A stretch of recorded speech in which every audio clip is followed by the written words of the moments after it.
let's go live.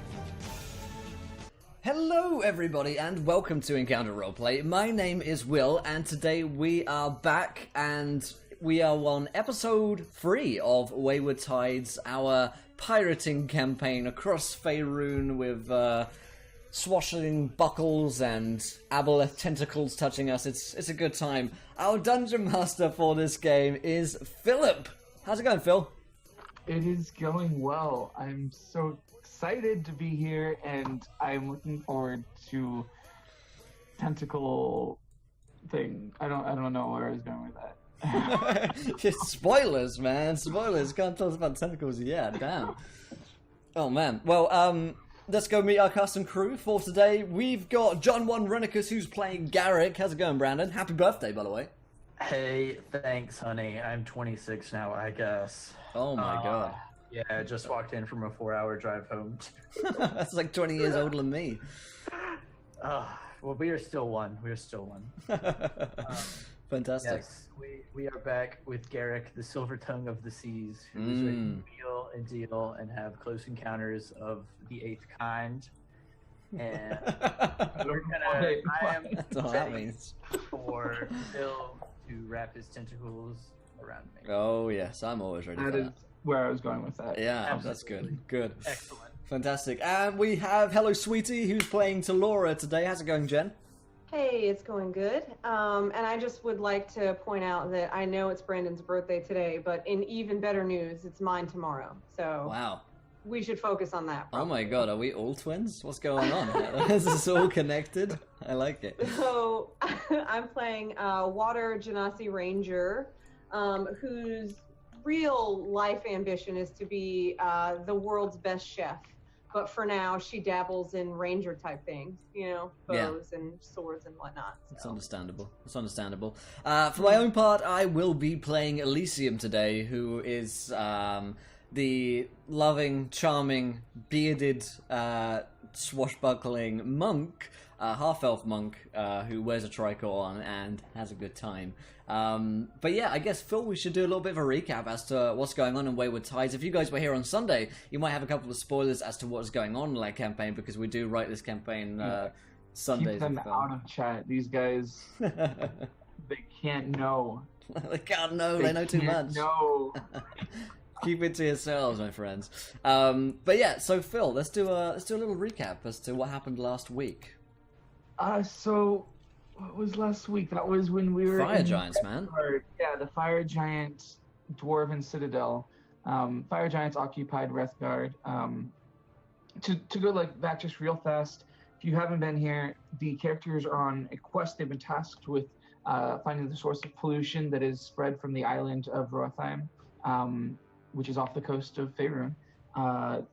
They get captured in a Dwarven Citadel by Fire Giants, and last week they made their escape. They fought off cloakers and slithering trackers and rode the mining carts through the dungeons. And as they were recovering their weapons from the armory, they met a diviner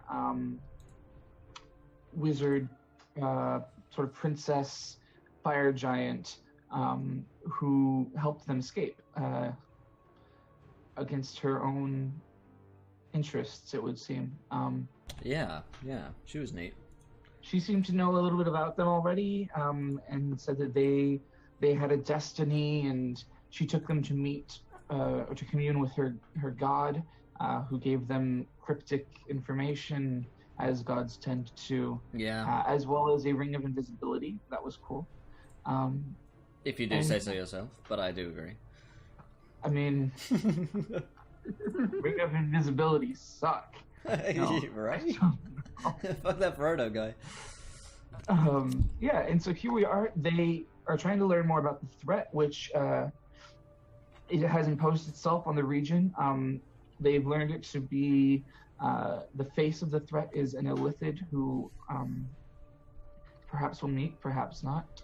And they need to learn more about this and find allies in this fight. All right, fantastic. So we're headed to the city of Askal today, I believe, which is an underwater city, and we're going to find out more about this Illithid and see what we can do about this problem, which is polluting our waters. Fantastic. So before we dive into the game, quick reminder, guys, if you haven't followed, hit that follow button and join us. 20 followers, you guys get to decide what happens next in a viewer decision, where you could give us something good, something bad, for a monster as a creature, whatever Phil tells us to create. You guys get some creative control over our campaign. Here is the tweet for you guys. 20 retweets will have a viewer decision, and 2 new subscribers or Patreons on Patreon, and we'll get more madness going. You can, of course, affect the game, give players nat 1s, nat 20s, wild magic surges, and the like. But other than that, I'll hand over to Phil as we head into episode 3 of Wayward Tides. So we begin the adventure. You are anchored right outside the city boundaries of Askarl on the Fire Giantess' ship. Would you guys like to descend, or is there anything you'd like to do to prepare? What does the city look like? Like, what am I gazing upon? You don't really see much, as the water is very murky right now. It has the traces of pollution from a nearby island, so you can't see down as you normally might into the city from the surface. Okay, so the water's kind of muddy and all that. Okay. I think I'm ready. Seems like I'm ready to go underwater again. I've got this clam on my hand, and, well, it looks a bit murky down there, so try not to drink any of the drink. Ha. Indeed. Do I need to get a clam, or are we clammed up already? Yeah, those of you who need one, Voya, who is the sea elf accompanying you, offers you the small shell which attaches itself to your wrist and allows you to breathe underwater. Nope. The fire giantess says that she will remain aboard the ship as you descend and do your investigation, and keep watch for any enemies in the area. Before we go, I guess I'll ask her, and it might help refresh my memory. So as we go into Askarl, what are we looking for? Someone in particular, or are we just trying to clean the city? She doesn't know what lies below the surface. She's never been underwater to Askarl. So this is where you were instructed to go by the brother of Crush, the sea dragon. Turtle, yeah. Turtle dragon. So you know that there may be more information here, or at the very least, an important conflicts. I say we get down there and see if we can find any rum, if they have it underwater, and see what's going on down there.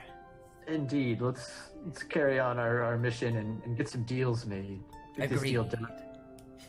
And I'm gonna. Do we just are we gonna dive in? Yeah, just fucking. Just go. Essentially, you weight your ankles and everything, and you slide down the rope which attaches the anchor to the boat. And do I actually have to weight my ankles, or am I good? I'm pretty sure you have a swim speed, right? You don't have to, but you want to anyway. But I want to anyway. It's part of the process. Definitely. So yeah, you guys make your way down to the bottom of the ocean, bottom of the sea, and it's not far. You know the direction to Askarl. As you come across the outer gates, however, there is an ominous sight. There are sea elves and triton and even dwarves dead, floating with their ankles tied down to rocks. And there's a signpost written in common. It says, "Descent will be punished by death." Can I go? Are all of them definitely dead? Can I check for some pulses? Make sure. You're welcome to approach the bodies. They seem dead from afar. Okay. Yeah. Oh Lord, have mercy. That is not good. So they have been hanged, you said? No, they're I just know, dead. a pile. Just dead in a pile. Okay. Yeah. No, they're you guys can like approach and do a medicine check to see how they did die, but they're hanging, their ankles, they have a rope attached to them, and the rope is connected to a rock that sits on the seafloor. They're floating there, with like So it's like a reverse hang, like they were drowned mafia style. No, not quite. Maybe I'm interpreting what you're saying wrong. They were evidently like executed, and then their heads tied, stitched back on in an attempt to intimidate the. Okay. So it's just a display. Yes. Okay. It's like when pirates used to be hung outside of. Right. Yeah. Okay. The beginning of Pirates 1 is what we're. Okay, I'm picking up what you're putting down now. We're definitely going to have to raise our rate once we finish. I agree, yeah. Well, this looks like danger pays is written all over it. Absolutely. We'll have to renegotiate those terms once we get back up. How many are dead down here, though? There's about a dozen spread out across the main entrance to the city. Oh wow. Perhaps we should try not to go too obviously down here, because they might not like us. Right. We could always. What about that ring? Oh. Just maybe. Who has that ring? I don't know. I don't have it. Anybody remember? I don't know who actually took it. Whoever, it's with the party right now. I have the ring. But why should a human have the ring? So I say, I will take the ring to Ascar. I say, perhaps I could swim ahead and see if I could plot a route without going seen, and then come back and tell you guys which way to go. Excellent. Do we? Are you confident in your ability to stay hidden? Well, with a ring of invisibility, I'd say so. Right, but my understanding is it doesn't make you quiet. So yeah, that's true. It only makes you not seen. Well, to be fair, Talora is a better swimmer than I, so perhaps. And I kind of show her the ring. All right, so I'll take the ring from him, and let's see. I'll swim ahead and see what I can find. And so I'll stick the ring on my finger. I'm assuming this is how it works. Just boop it on there. Essentially, yeah. All right. And then, honestly, one of my favorite terrains is the coast, but I'm assuming underwater doesn't count, right? I couldn't use. Yeah, sure, you can. Okay. So I'll swim ahead and see what I can see, but can I also use my primeval awareness to see if I notice anything around us as far as like any kind of big shit we should look out for? What are your favorite enemies? Beasts and aberrations. All right. So are you making your way forward, or are you just looking at the entrance? No, I'm gonna start stealthing my way forward. All right. So the city, as they do, starts off with just a couple of houses and basic shops, and you can see further on it gets more busy. But as you look, doesn't seem to be inhabited by sea elves or Triton as you anticipated. Rather, there are very large, sort of disfigured merfolk swimming around.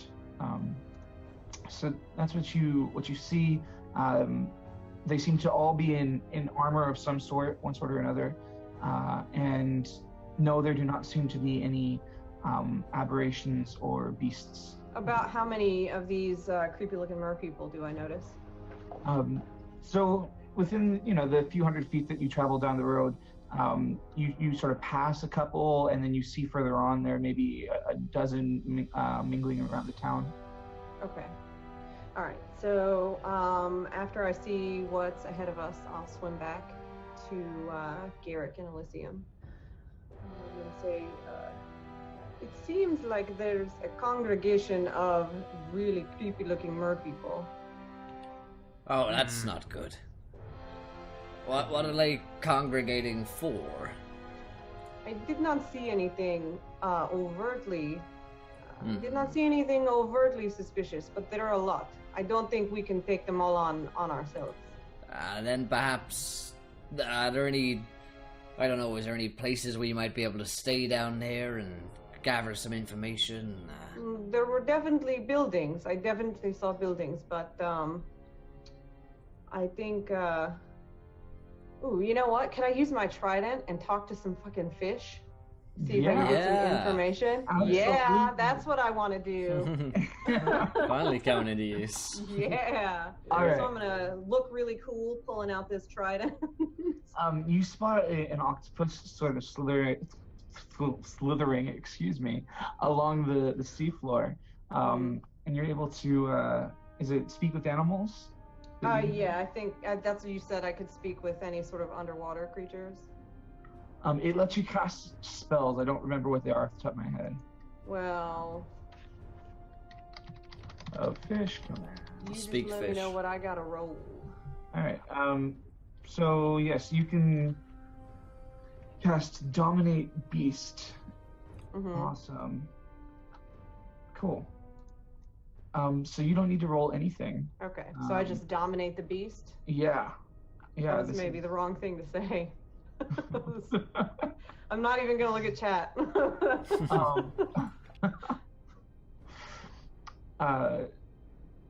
So yeah, you can communicate and command this octopus around.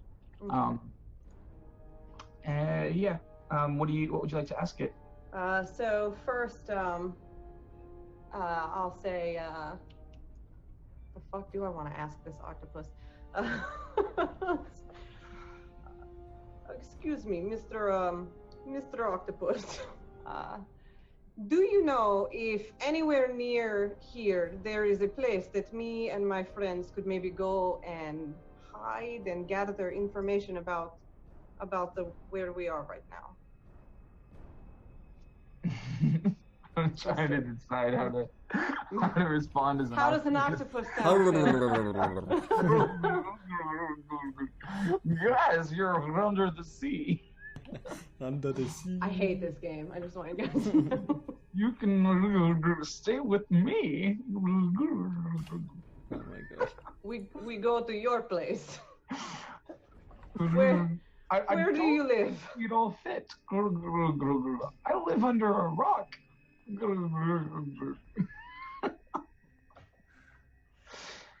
Oh, so these murd people that we see all over, are they friendly, or do they not like people to come around? No, they're not friendly. No, they're mean. I really don't want to talk to this octopus anymore. One of them stepped on my brother.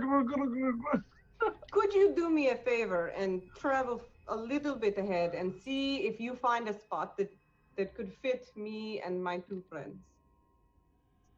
Okay. God. I mean, it has to do what you say, so... What the hell are you talking about, Delora? This is all very strange. No, these octopus is giving me information. Oh, what's he saying? So, these murd people definitely do not want us around. So I asked the octopus to maybe go scout ahead and see if we could find a spot to hide and get information. That's a good plan. Thank you, Mr. Octopus. I appreciate that. Okay. So the octopus sort of scurries away. Is there anything you'd like to do as you wait for its return? Or how close are we to these dead people? Are we right here? Yeah, you're like hiding in the shadows almost. I guess I'll take a quick look just to see how exactly they were killed. Yeah. Yeah.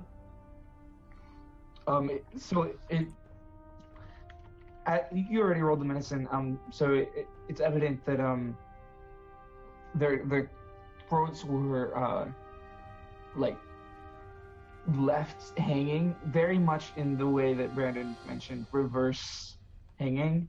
But because of the decay from underwater and just the slow death that it caused, their throats were torn off of their bodies. So that's why they're stitched back together and hung upside up. Ooh, gruesome. Okay. That is not a good way to go. Let's not end up like these fish food here. Yes, discretion is the better part of valor. Let's stay hidden.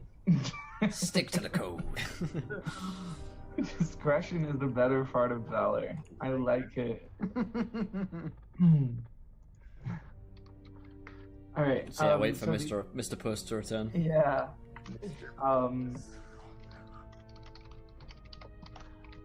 Yeah. So the octopus comes slithering back.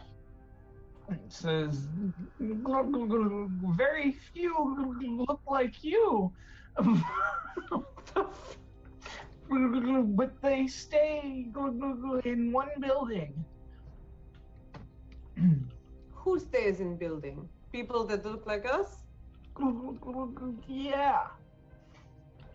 Do they look dangerous? No. All right, so buildings, right this way. Yeah. Yeah. All right, thank you very much. You've done good things for us. Thank you. He can show you the way. All right, so we follow Octopus, and he shows us. You know. His arms. I make him swear on the ring that he'll take me to Escar. You know the way to Asgard. You've been there before. It's a shame this octopus helping us out because they are very, very good. I would just take him and put him in bags, but he showed us what to do. You can eat him later. Oh. Yeah, let's eat. All right, so octopus. let's follow Mr. Puss. Thank you, Brendan, for acting that out. I was worried that we were never going to get any underwater role playing, but here we go. Whoa! You guys come to what looks like a tavern, an inn of sorts, and there are indeed a few other people like you, although they are sparse in the crowd.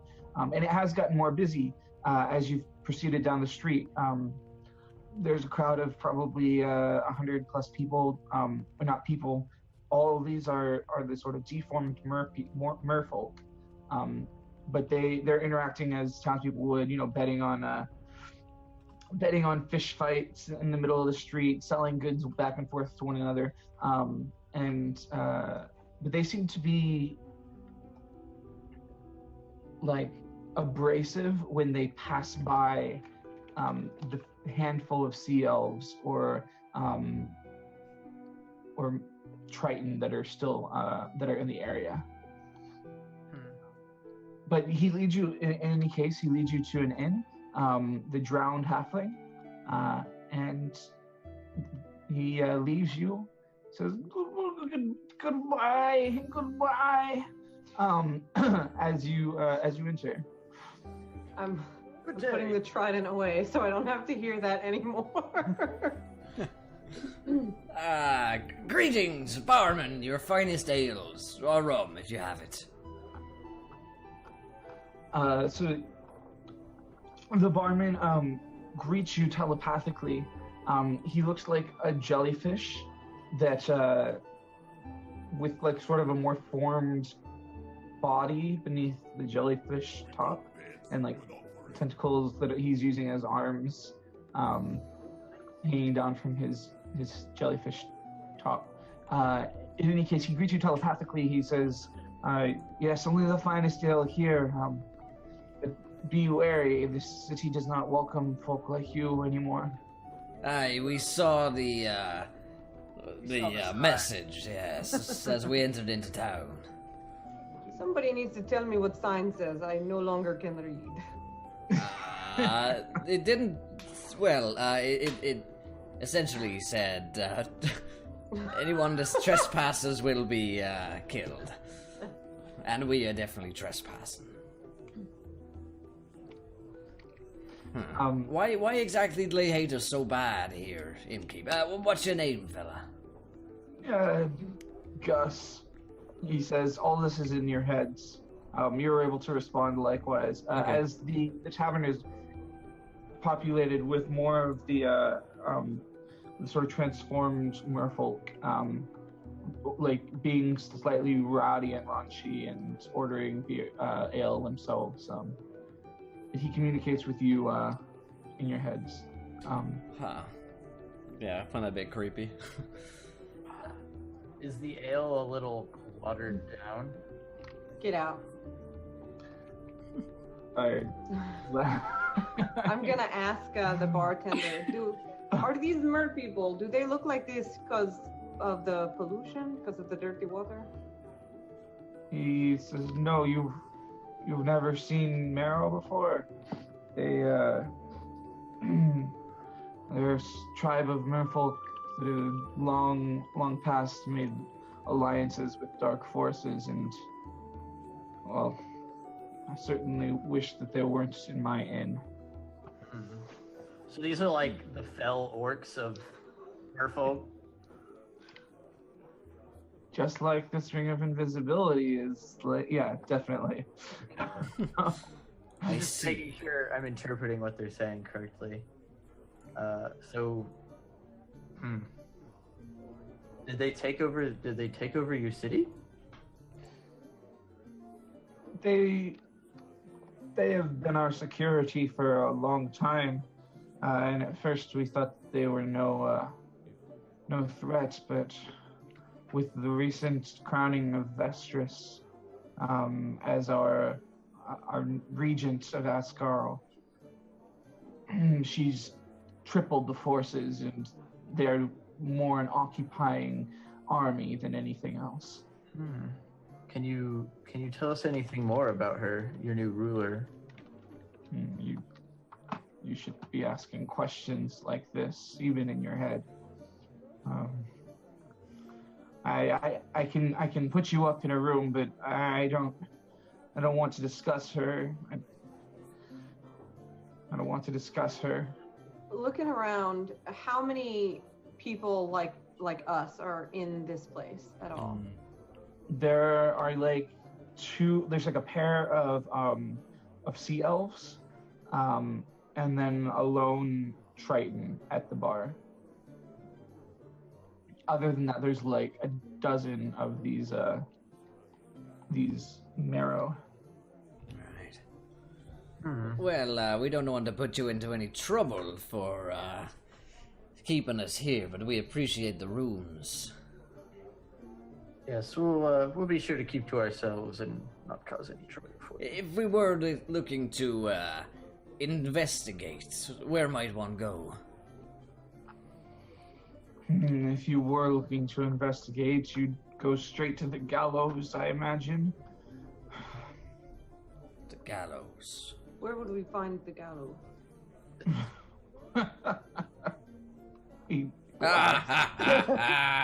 I do that. The big pirate laugh. Hardy. So where can we find him? No, but really. That was me attempting sarcasm, he says. The gallows is where you'll end up. Oh. Well, if we were looking to investigate and not die, where might we go? Surely there's some sort of counter force, maybe. So at this point, Voya, There must be pirates. Ended with you, sort of looks at you all and says, "This is a waste of time," and turns to leave. You're a waste of time. I forgot how well you got along. Garrick's like, hey, don't talk to my girl like that. Are you guys going to continue speaking with, or communicating with the jellyfish, or just get a room, I guess? Yeah, it doesn't sound like he's gonna tell us anything. Voya turned and just left the building, or just? She's walking out. You can join her, or you can not. I'm gonna ask, where are you going to go? I mean, where are you going to get the information? No one even wants us here. Where are you going to go? So we can't talk telepathically with Voya, right? No. I'll call her over. Say, Voya, come. We've got a place for the night. Let's discuss this privately. Let's discuss next steps privately. God, fucking women. Oh, you're coming with me. Don't worry. So she sort of sighs and nods her head, and she's like, okay. She sort of made it her way to the door, and as she turns heading back in, the door bursts open, and a pair of these Marrow come in. They're quite evidently like crawling from tavern to tavern, and this is not their first one. And they start heckling her, calling out about how disgusting she is as a sea elf, and how raunchy things about what they'd like to do to her, and she's just stunned as they're like 10 feet away and yelling at her. Excuse me there, fellas. And I'm gonna head over. You got a problem here with this here sea wench, sea elf? They say, oh, nothing like a problem. I can't say I We got a follow. problem with you? No, I've got a problem with you having a problem with our problem. And I look at her. They put their hands on their head, and now we've got a problem with you. So you've got a problem with me having a problem with you having a problem with our problem. No, stop talking. I look to Garrick and to Laura. I'd just like to posture with my big giant muscles. What kind of problem you got? Let me explain. They've got a problem with us having a problem with them having a problem with our problem.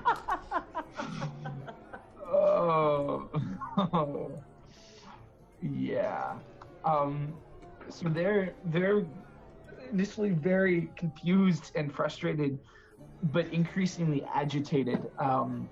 And one of them goes for their weapon. The other one sort of tries to get between him and says, "It's not worth it. It's not worth the problem." Is there anything you guys like to do? Do you guys want to keep drinking? Do you come in here for more drinks? We come in here for many things. Drinks are one of them. So I'd like to mentally ask the bartender to let's get some drinks for these fellas. Let's get drinks. Keep things calm here. He brings out a couple of large pints of ale. So I'll set their drinks on the table and kind of see if they'll sit down and chill out. Okay. Yeah. Go ahead and roll me a persuasion check. Persuasion. I don't think I'm good at that. I bow to her diplomacy.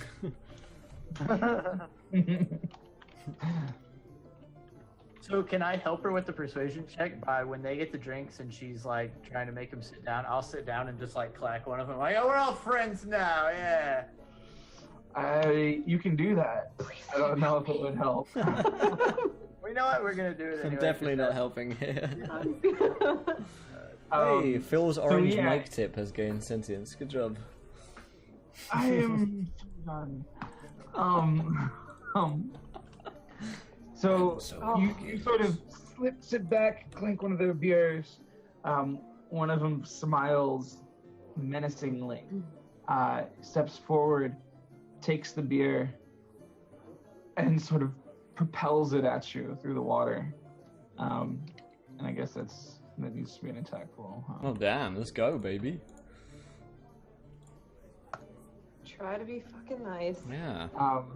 Does a 16 hit you? Yes. No, John. Yeah, that'll hit. Okay. So and this 1d4. You take 1 damage. Okay, so are we about to jump into combat, or can I try to do something? You can try and do something else. Okay, so luckily you only rolled 1, but since I have uncanny dodge, I want to like make a show of avoiding the mug. I'll still take a damage, of course. Avoiding the mug, and like in the same second that he throws it, like draw a rapier and point it to his neck, and just like intimidate the shit out of him. Okay.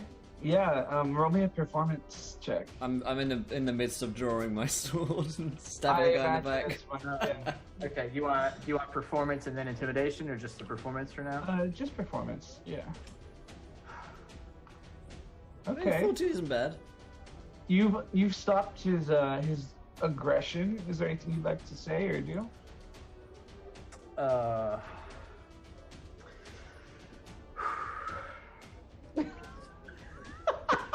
Consider yourself lucky you only threw a mug. Anything else, and your head would already be gone. Oh, look around you, boy. You Listen, I am survive. I'm gonna cut him off. Okay, I imagine that's exactly what you're doing, given you cutting me off. Fun. Got him. That's why I did that. Okay, go ahead. If you think you're tough, I've met gnomes that are more intimidating than you, and taken on twice this number in my time through the seas and my dealings. You're fooling yourself. Arr. Get out of here. Get out of here. Give me a deception check. Yeah, You're see if not you convince him. I'm gonna back him up with a hearty Arr! And bare my saber. Oh fuck right on. Oh my god. Garrick? Oh, it's almost so juicy. He calls your bluff and gestures to the others in the room, and like 6 others stand up, weapons drawn, and he says, "Stand down, land dweller." Perhaps it's best if we find another tavern, Garrick. Look at you. I mean, there's quite a lot of these guys in the bar, right?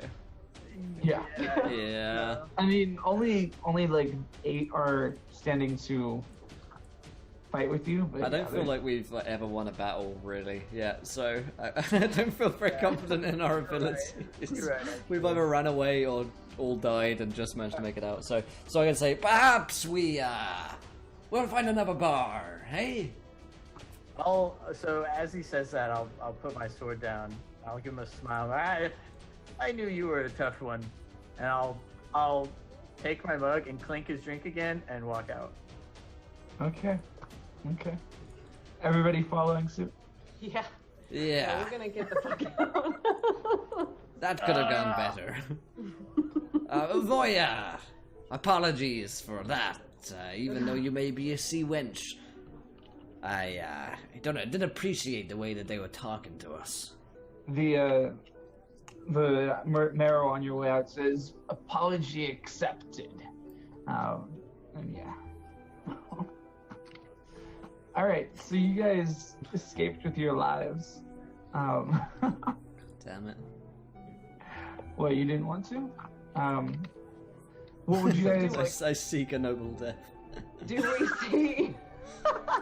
Do we see any other buildings around here that, or any other taverns? Is that the only one? Did we just look ourselves out the only tavern in town? I mean, essentially, but it seems like there are plenty of buildings around here. It seems like the vendors are all either merfolk or the sort of jellyfish base, or like non-marrow, and all the purchasers, the buyers and whatnot are the marrow and security. And you sort of get a better feel for this dynamic in town. Voya is pissed. Voya is like, we totally could have taken them. Like, I doubt that, lassie. Everything we've come across has nearly killed us, so... It also seems like anytime we end up in fight, you're nowhere around. So I don't think we would have made it out. looks at Garrick's. Way to stand up. Way to stand up for me. Oh, so now it's like that? Because I was about to agree with her that respectfully, you kind of vanish every time. That's why you are the Sea Witch. With all due respect, of course. Maybe we need to talk about it, but it's a bit of an issue. Well, listen, Voya, do you know any... You're a sea elf. Do you know any underwater people in this area? Contacts? Friends? I don't know. We need a safe space. Other people that don't hate you so much. She sort of sends a side eye at Garrick. She's like, I might know someone. And Might you know someone? Or do you know someone? she's I might.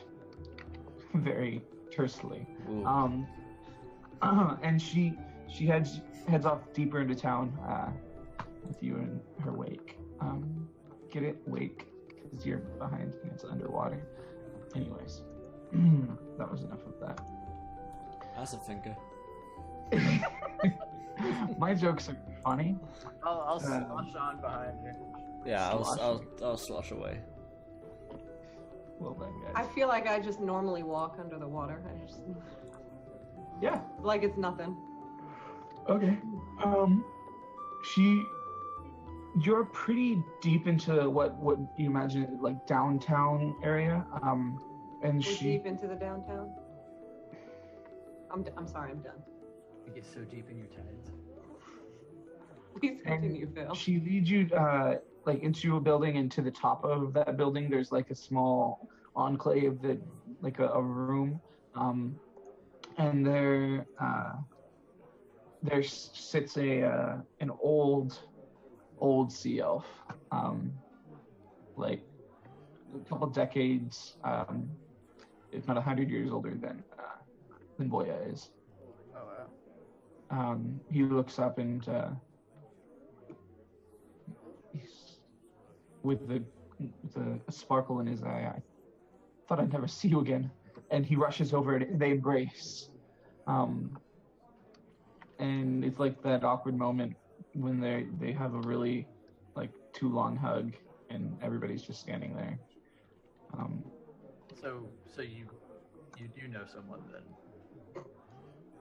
She breaks away and looks at you and says, I didn't know if you'd be alive. I'm glad you are, Olgar. I'm glad you are. Olgar? Yes. Okay. That's Captain Olgar to you, he says.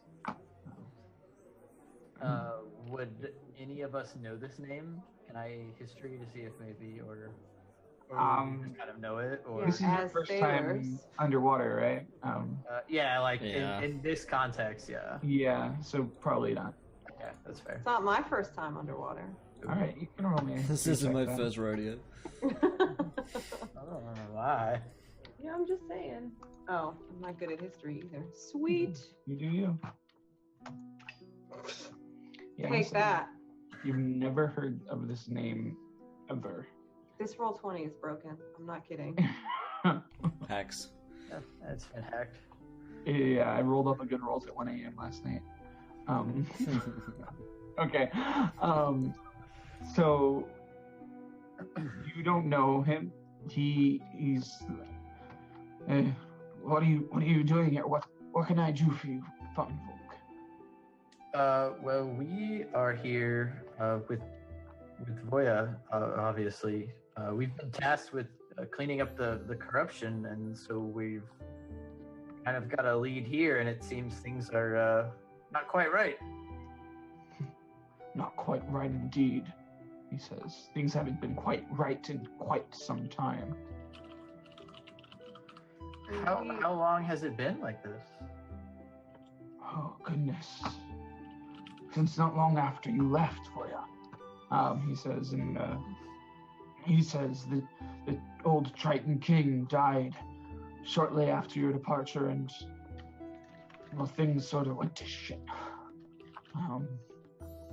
They propped up a democracy, and recently, an Illithid has taken control. Vestris now are crowned regent. Vestress. She's a Forgive me if I'm wrong, but illithids are kind of nasty sounding creatures, right? I'm not familiar with them. Oh, they're nasty, all right. The last So- I heard of illithids, though, they don't reside underwater. No? If only that were the case, he says. But alas, one has grabbed at power in this underwater city. Do you know where she resides? I know where. Yeah, if I could only get my hands on her. So you have a plan to kill or overthrow this illithid? Is that the plan? Because I saw a lot of marrow there, and they seem to be quite strong, a little bit stronger than all of us in this room here. There does not seem to be a very big uprising anywhere near here. I've seen pretty much nobody. Yeah, that's how we like it, he says. We have numbers, but the marrow are not the only threat. Vestress has a private force within the castle that once belonged to the Triton King, where she resides now. Do you know what this force is composed of? No, if I did, I would have, a better idea of plan to make. But alas, we resort to fringe disruption and never hit the source. Are you interested in joining us? Very possibly. We'll have to work out some terms and conditions. Do you have any sort of plan in place already? Am I safe in assuming you're the leader of this resistance? Oh, never safe in assuming anything, but I am indeed. He says, Well, that was a pretty safe assumption then, wasn't it? no assumptions can be safe. But that's not a catch-all. But okay, so you're the leader of this. You're the leader of this resistance. The plan. Do you have a plan, or is it just one guy in a basement kind of deal? Well, he said they have numbers. Well, how many? Yeah, well, numbers range from 1 to infinite. How big are your numbers? Can we call a meeting of the forces? Size definitely matters. Or get news out. Can you just distribute the word amongst your I trust Voya. I don't know that I trust you. Well, you Voya brought us here. She would not bring us here if we were not here to help. and you already asked if we were interested. Yes. You did kind of. I could use your help, but meeting the entirety of my allies. What do you want us to do? Just go in and try and take care of it ourselves? We need help. You want us to help? You got to give us help. How would you have us prove fealty to the cause? I could cook you something. Do you want something to eat? Are you hungry? It's really good.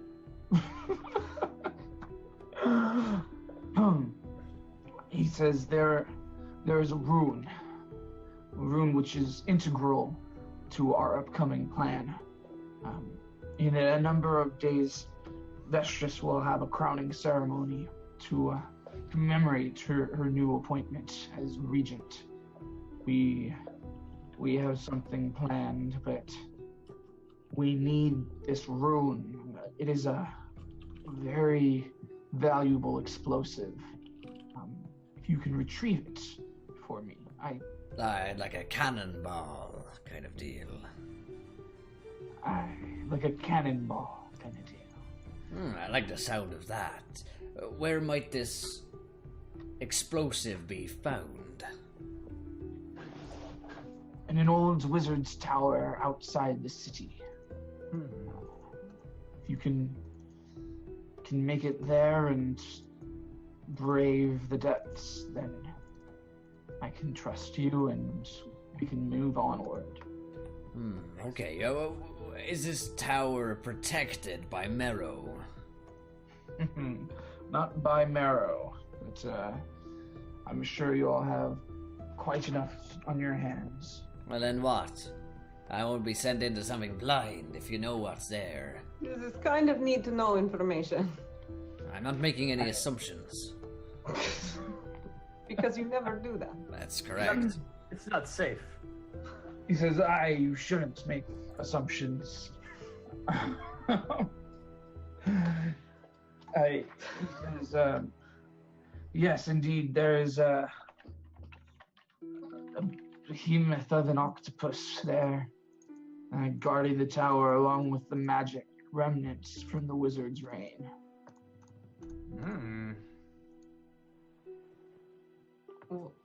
So what kind of octopus?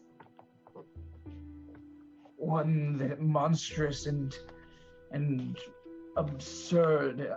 You know that there are aberrations which might be mistaken as octopi,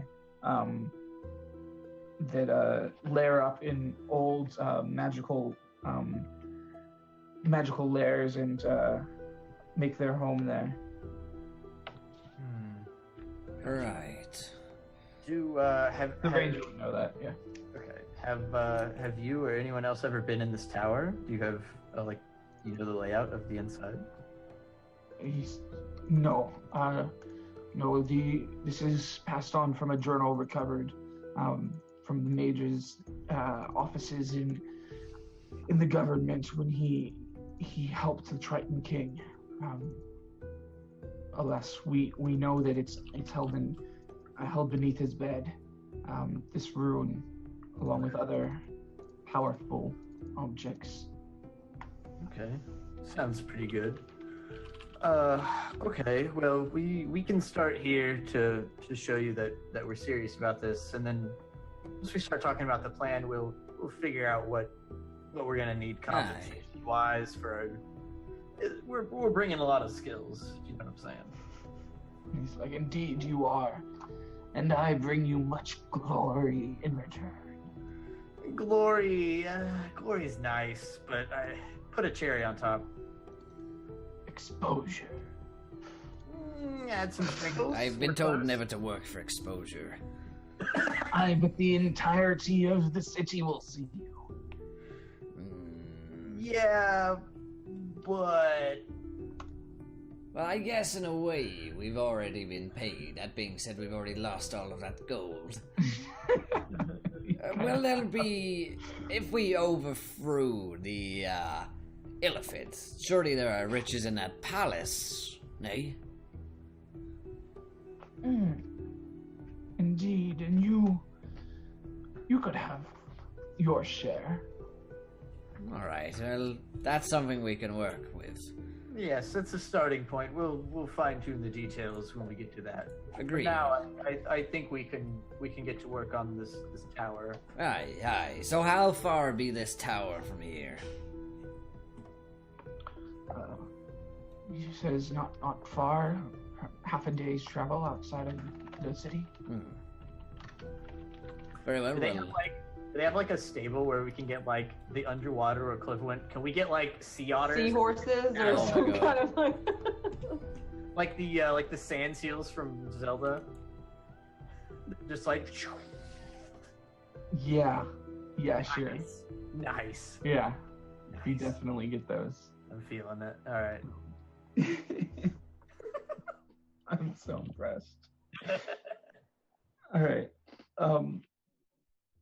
So you guys are heading to the tower? Absolutely, yeah. Let's get right Ready off. to go. Absolutely. Let's do it. Okay. 1 second. Ride majestically on our seahorses. Yar! Yar! That's exactly how I picture majestic looking. Just right here. You said you speak primordial, Tolora? Excuse me? Mm-hmm. I do too. Oh, okay. You arrive at the location that he described. It's sort of a clearing near a reef, and it's set into a corner that is surrounded by like a mountain of coral behind it. this tower that is apparently 3 stories, and it's made out of just regular stone, which is odd.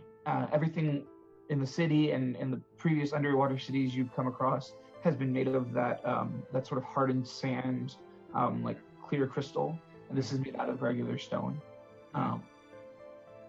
And as you look on, even without approaching, you see that on the door there's like a circle of writing, and you recognize it as primordial. Do we interpret what it says? You can't really make it out from afar. Okay. Just clarify. That's fair. You said you speak, or you do primordial? Yeah. Derek does? That's good, because I can't read, so... Yeah. That's right. What says that sign there? I can't quite tell from here. My eyes aren't quite full elvish, so I'm gonna get a little closer. Do we see anything like floating around it, or is it just tower? It's just the tower. You see like regular wildlife in the coral beyond. Okay, nothing out of the ordinary. No. The pollution is heavy, but other than that, yeah. Can I use the primeval awareness again to see if I sense any aberrations near us, around us at all?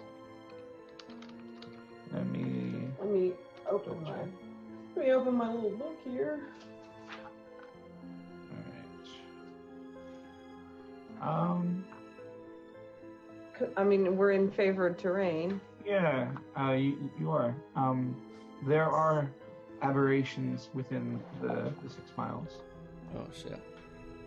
There are. Do you sense anything, Talora?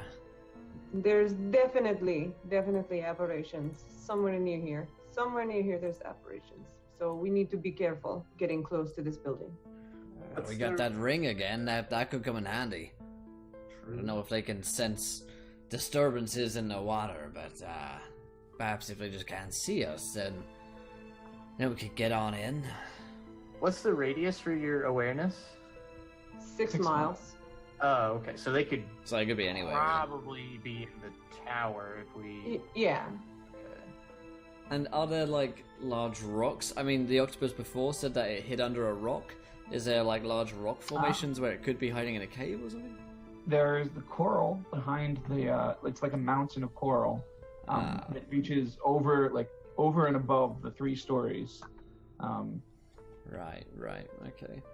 So yeah, I point at that and say, perhaps it's hiding under that rock, or if there are multiple of them, there might be I don't know, a family of them or something like that. It's... Could I use the trident again to get another fish minion to go check behind the coral so that we don't die? Fish minions, go! Yeah. So you dominate beast. Thank you, Touchpad. You can edit to go check it out. Mm-hmm. We all have wild magic surges from Touchpad, by the way. And sometimes it's easier to hide and explain. That's awesome. Thanks, These Touchpad. never end well for me. He's mine, I'm his. There's nothing gay about This music, Touchpad. in our eyes. Alright, 1d10,000. I'll roll that. Let's do it. Let's do this. Oh yeah. 24, 67. Okie dokie. Let's see here. Oh, we were in the 2000s. Nice, dude. Oh, mine's terrible. Damage from the caster's next 1d8 attacks appear 1d8 rounds later. Oh. I was looking at Jen Talora's, and it's perfect. What is it? Because I know I'm supposed to be professional and have it, and I didn't. Mine is great. Oh, that is excellent! Caster's spellbook contains pages and pages of tasty recipes. Oh Yes. my god. Yes. She's a chef. There is so much magic in this table. Unfortunately, I can't read them. My Oh, there's pictures. We've gone over this. savage. There's pictures. My neck doubles in length. Oh, gross. you want that to happen now, or is that going to happen at some point? That happens now. Yeah. God! Something strange is happening to my neck. Growing pains again. Wait a minute, you're acting like a real sea hag. Look at my neck, lad. There's something wrong with it. He's a hag. He's a hag. May we burn him? No, you guys can't burn him. Aw. What was yours, Brandon? I'm sorry. So I rolled the d8, so my next one attack will appear 5 rounds after it happens. Like the damage will appear 5 rounds later. I'm just glad I rolled a 1 for the amount of attacks. Oh, yeah. Alright. I got a notepad. I should remember it. Okay. Something strange in these waters. So can Your you? fish returns. Did you have another question? I was gonna say, since his neck just grew a bunch, are there like windows in the tower that we Oh, might God. have access? No, it grew like another foot. Yeah, that's not like ridiculous. Hey, you don't know. I don't know the layout of the windows. Maybe they're. We can swim, Brandon. The tower is one window, but it's boarded up and it's on the third story. Okay, that's fair. Okay, cool. Really sure. I'm sorry. Right, The so fish Fishy, comes back. Did you see Yeah. anything? The fish says no, I didn't see anything. There's nothing behind the portal. No. Okay. So maybe it's in the tower. All right, guys. Fish say there's nothing over there. So Well, we are taking the word of one little fish, but I think we should probably get moving. I trust the fish. Okay. Do you trust it or do you taste it? It's a bit of both. Let's head on in. Let's be careful, mind you, though. All right. So Garrick, you get close enough to read sign. Yes. So this sort of spiral of primordial is it's a warning, specifically about cold. It's like I didn't write a riddle. I intended to write a riddle, but it's essentially warning you about the cold and how dire the cold gets and how unprepared you are for the cold. This looks like it should have been a riddle. Yes, it seems like it was hastily written. No, I think the wizard really And the phoned it in. wizard's departure, yeah. What does it say? It's basically a warning that we're not prepared for how cold it gets. So there must be some sort of cold traps or magic or something. I've dealt with wizards only a little bit, so I'm not no magic professor by any means. But it says it's going to get pretty cold, and we're not. The ready. waters here are quite cold, I suppose. Maybe inside maybe the aberration makes it strangely Yes. cold. I don't know. Maybe we could head back to town, and you could cook us up some of those spicy piranha snacks. That might get us up. We don't have time for that. Bah! Humbug. I'll go on in. Yeah. Talora, you've got the ring. Maybe you go invisible and then. Well, I was gonna say, who, first of all, when you check for traps, is it perception? It's with like a thieves kit. It's investigation if you're like looking at an object or a place for traps. All right, well, I probably shouldn't be the one that does that. So, do we just want to send one of us in to check it out, or should we all just try and stealth and go? If I pull the door, however it functions, does it just open or? Are you gonna try that? Yeah. Okay. Yes, it does. The door opens into a regular circular sized room with a thin staircase on the opposite side. Okay. Can I see anything in the room from the door? Give me a perception check. I will provide you with a perception check. It's plenty lit. Like that's not an issue. Okay. Provide you with a 15. All right. So you notice runes marked along the edge of the along the edge of this floor. Okay, like just all over the floor, or like in the doorway. Not in the doorway. Like along the wall on the floor. On the wall, kind of like circling it. Yes. Does anybody else want to give me a perception check? Yeah. I'll... Yeah, I may as well, right? I think that's what you're looking into the room, so it's appropriate.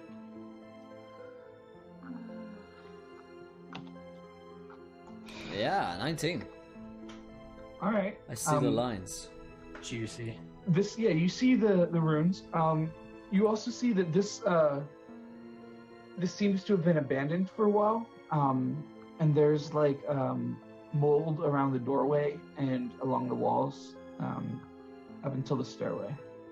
Not like everywhere, not covering the walls, but in patches. Seems like there's a lot of runes on the ground running up to the staircase there. Maybe before we go in, we throw something and see if anything happens. Aye, good idea. Perhaps we swim over the runes, or maybe they're sensitive to that. I don't know. Let's chuck something in, like that fish there. Yeah, grab us a fish. Yeah, so I'll dominate time. beast and Yeah. send a fish in there. To be clear, this is your last time to do it today. Oh no. You can do it 3 no. times per day. Well, after this dominate, guys, I can't dominate anymore. Unless I just use my brute strength. Ooh. So Right, yeah, so you're we'll sending a dominate a live- fish and send A them live on. fishing, your animal testing. Mm-hmm. Touchpad. I can do that later. Damn it, touchpad. So this fish swims in.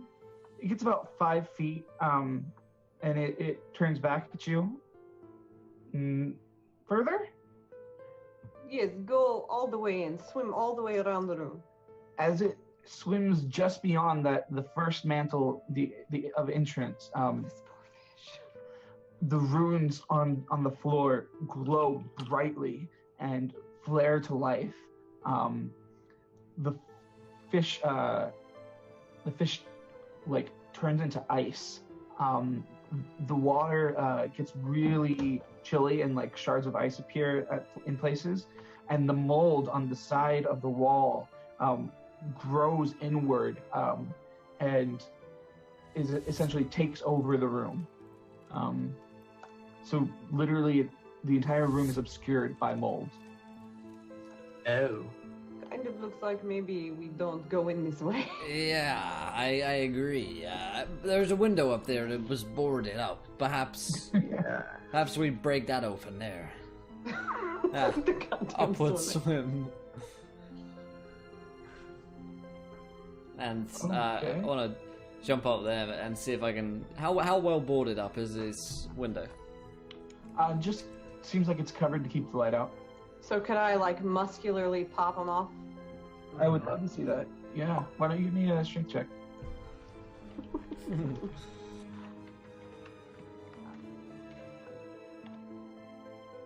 There it is. Moist. All right. Can my muscles glisten while I Oh, they start pulling do. these? They do. As the light begins to bounce off the revealed window, it sort of reflects onto your blue muscles, Mhm. and it's very, very interesting. You're able to pull these off, and light cascades through the window and into the room. It doesn't reveal much. Excuse me. But it does reveal a bed in the room. Oh. Well, awesome. He said the runes were under the bed. Can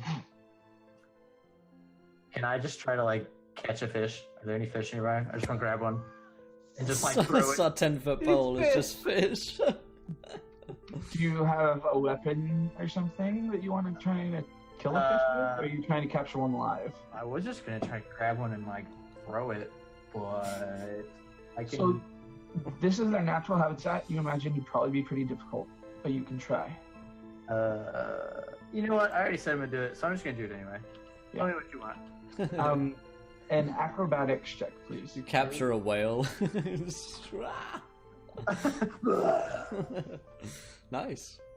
Close. You feel like you got your hands on one, and it slithers out of your hands. Just in the nick of time. These fish here are slimy buggers. This. Are there runes on the floor of this one as well under the bed? No, Okay. Not that you can see anyways. But no, they're not. It seems rune free, so let's head on in, and I'm gonna doggy paddle him. We fit. So you can fit through the window one at a time. Okay. But the window has a pane still. Do you want to break it open? It doesn't open from this side, right? No, That's not how doesn't. windows work. No, you don't get to open windows from outside. Get a good old grip on it, baby. Yeah, is there a way to thrust it upwards rather than having to smash through the glass? Or is it definitely a kick-in situation? The way I'm envisioning it is a circular window with a cross pane. Right. Okay. Yeah. Not right. intended to be open. Right. Intended to. Okay. It's a wizard's tower window. Yeah. Yeah. Okay. Looks like we're gonna have to bust this thing open. So I guess I'll, with the haft of my saber, just kind of like crack open a bit and let the pieces float away. Okay, so you're attacking it with what? I'm sorry. My saber. Okay. Like the handle. Like Yeah, we're the gonna handle, get, like the blunt of like- Absolutely. blunt force. It's Pommel. not difficult to break open. It's been in this place a while without maintenance. You break it open, and as you do, a tentacle slides out and grasps at your wrist. Oh crap! No. That's a 10 to hit. So you're able to get your wrist out of the way in time. And the tentacle slithers back in. Okay, there's tentacles in there. That's your aberration right there. There's something in the window. Did I see where the tentacle came from? Did it come from like underneath the bed? Did it come from around a corner? No, it came from beneath the window. That's at least the direction it slithered back down in. Came from underneath that window. That All right. I don't know how big was this tentacle? Is that like a little finny one, or is it like a big meaty veiny tentacle? So you've seen like giant octopi, and it was a little bit smaller than a giant octopus tentacle. Okay, it's a big one. Here we got a big one. Can we have initiative, please? No, not ready. Afraid I abstain. Well, you can just not fight this time around. That makes sense. I'll roll my initiative, which is 19. There we go. That's your problem right there, yeah. Oh, good. I rolled an 8, guys. Don't worry. Willow window maintenance people. Sorry, ma'am. It seems like you've got a problem with your... Looks like your problem is your tentacles right there. Yeah, pretty easy fix. Pen. Remember, guys, if you don't maintain your windows, tentacles will grow on them. Yep. Lesson And if learned. you're into that sort of thing, That's keep good. that in mind. Yeah. I'm sure we have at least one viewer. Let's cheer for that. No, I am here for that, Phil. Phil's joke bird, that's who it is. Yeah, it's into some weird stuff. I don't want to know what happens out that window. I guess that's why I picked your window. Yeah. So you go first, Will? Okay, so I'm gonna I want to kind of like stab down into the window with my saber and see if I can cut out a tentacle. So you can't see the tentacle; it's disappeared below the window. Are you going to try and enter the room? Yeah, I guess I'll enter in and see if I can see it with my saber ready. Okay. Yeah, you enter and you sort of swim through the window, squiggle through. The other two of you are outside, and there's this this monstrous octopus. It's medium-sized, but it has the eight tentacles that are pretty stocky, and its face is on the front of it, So slightly more like a squid, I suppose. In any case, it has like a beak and intelligent-looking eyes, and they look at you. And it seems to have like gold encrusted on the back of its head, as though it were hoarding. Yeah, you can attack it. What color are its eyes? Its eyes are yellow. Yeah. Okay. Don't know why I asked that. That creeped me out. So I will. It's ugly looking. I'm gonna try and stab it with my saber.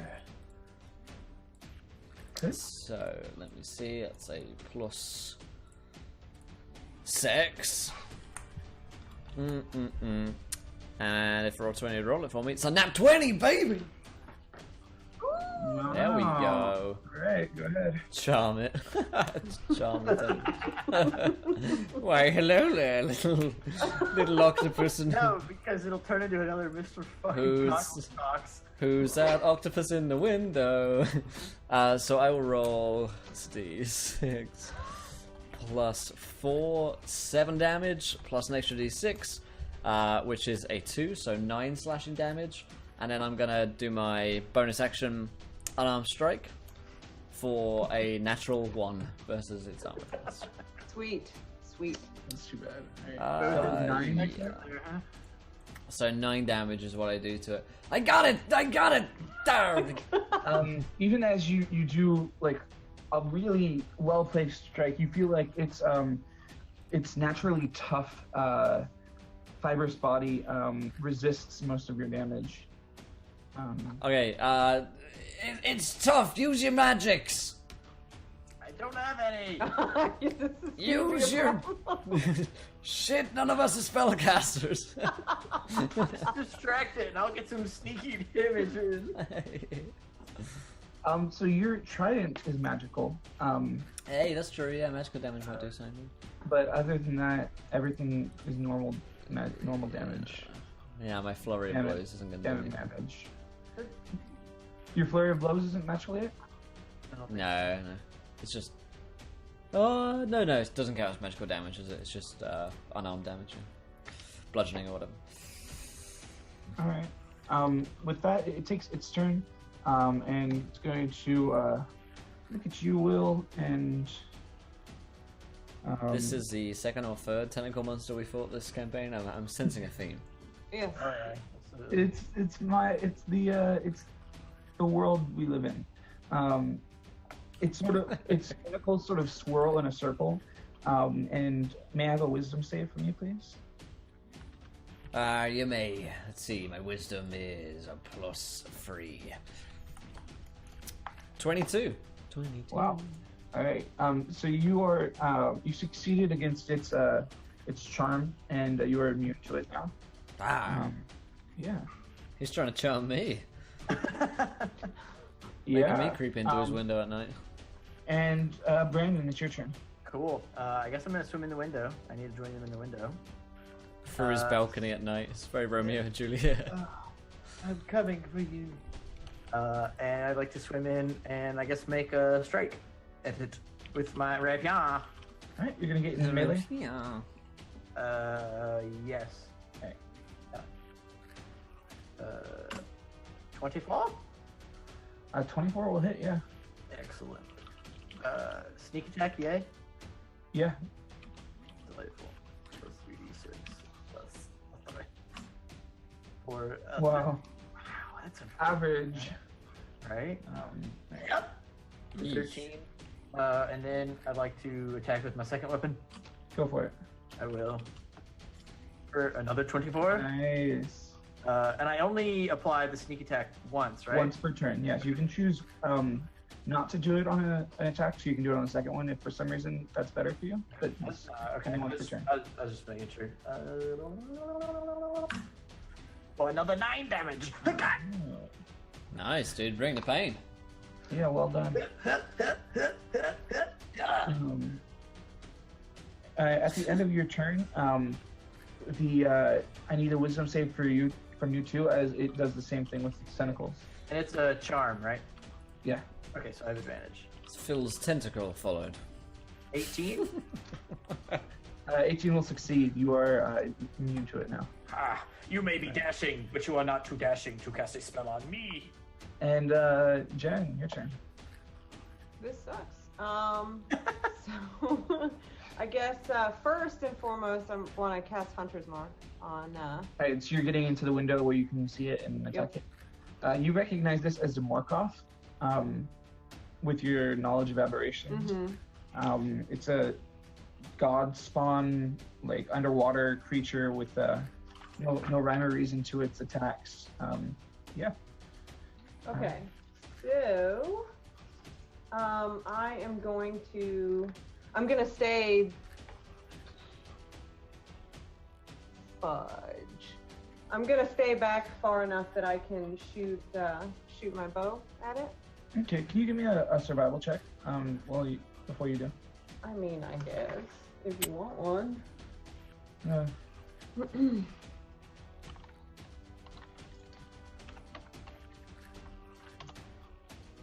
15.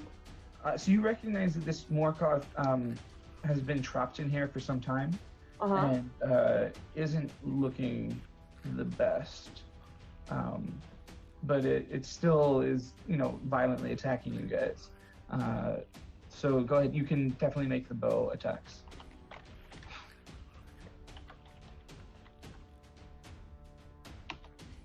Get him.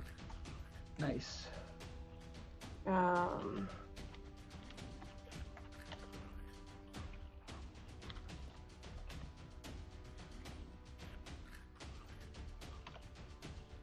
So 8. Do I Not bad. do I get it? Yeah, do I get an extra D6 for Hunter's Mark? Yeah. Okay, so first attack, 8 and a 5. Okay. You're not throwing your trident, right? You're shooting with the bow. Mm-hmm. All right. Okay. Nice. Go ahead and your second And attack. then second attack is gonna be I'm gonna chuck the trident at it.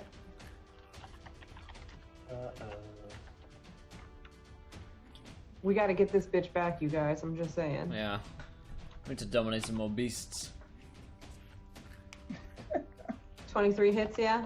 Yeah. 4. Wow. Do I still get the Hunter's Mark damage? I believe so, and I don't know off the top of my head whether it's once per turn or each attack. I want to say it's each attack. I'll consult the PH real quick.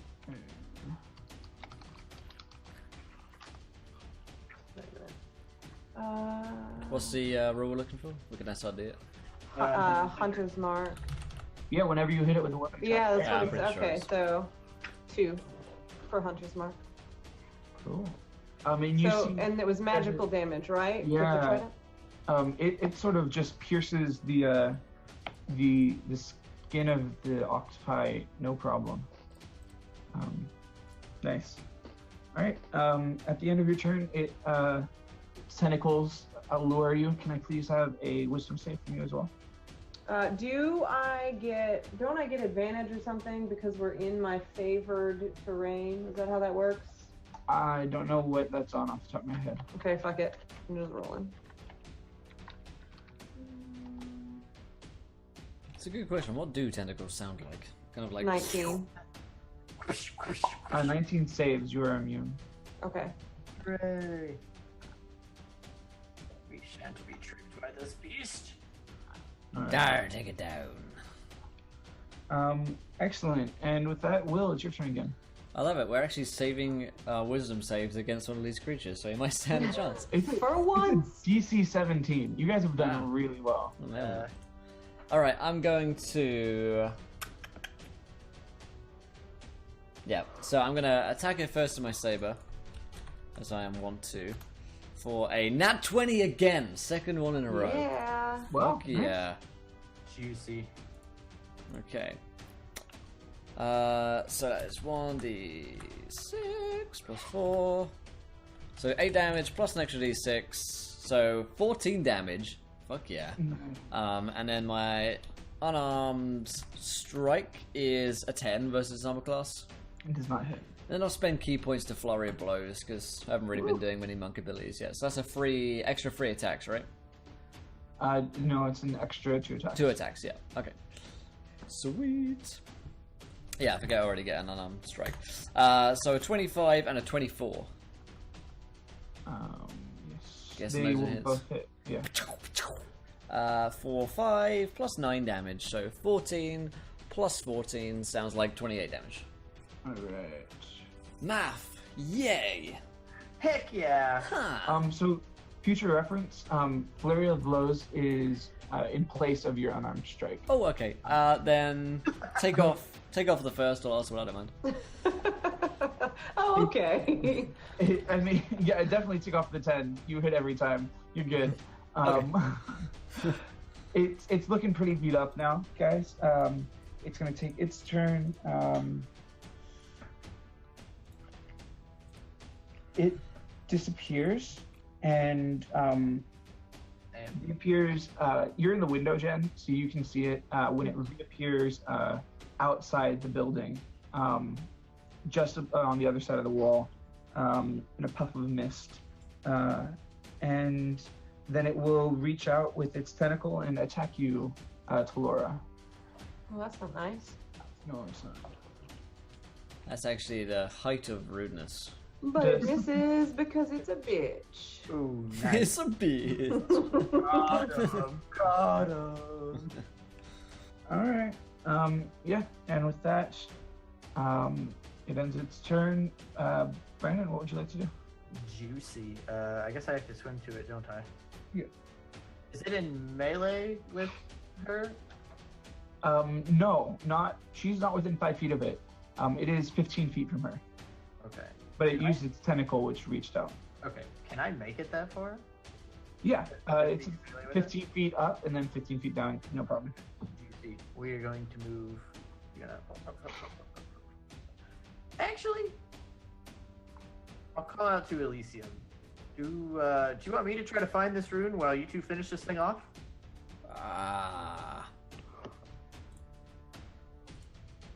Sure. I don't know. I don't know what might happen if we. I'm actually like, I'm thinking like combat wise, I'm actually at full HP, and I think Talora's doing okay too. So yeah, I say, Dar, if we need you, we'll call. Okay. In that We'll case, call you. I'm not going to do that. Can I? You want a perception or an investigation? Or no, he said it was under the bed. So can I swim under the bed? Yeah, you can get to the bed. What do I see underneath this bed? There's sort of a small chest with a padlock on it. Is that all? Is that the only thing that's under there? Yep. May I grab this chest? Yep. I would like to grab the chest. All right. You pick it up. Yeah. I have acquired the chest. And can I see the thing through the window? Or no? No, because it's below the window. Okay. Then I will swim up, so I'm like eye level with the window, and then I will end my turn with the chest. Okay. All right. I didn't want to get in the way and then be out of movement speed. I didn't want to get in the window and then not be able to move. Yeah. So that's what I wanted. So you're outside. Jen, it's your turn. Yeah, so I am. How big is this? It's medium sized. It's about 10 feet in length. Fuck it, that's not gonna help. All right, I'm just gonna take a shot at it.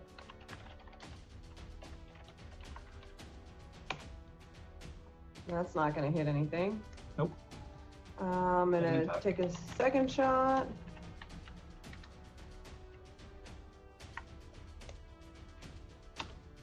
$17. 17 is the magic number. Yay!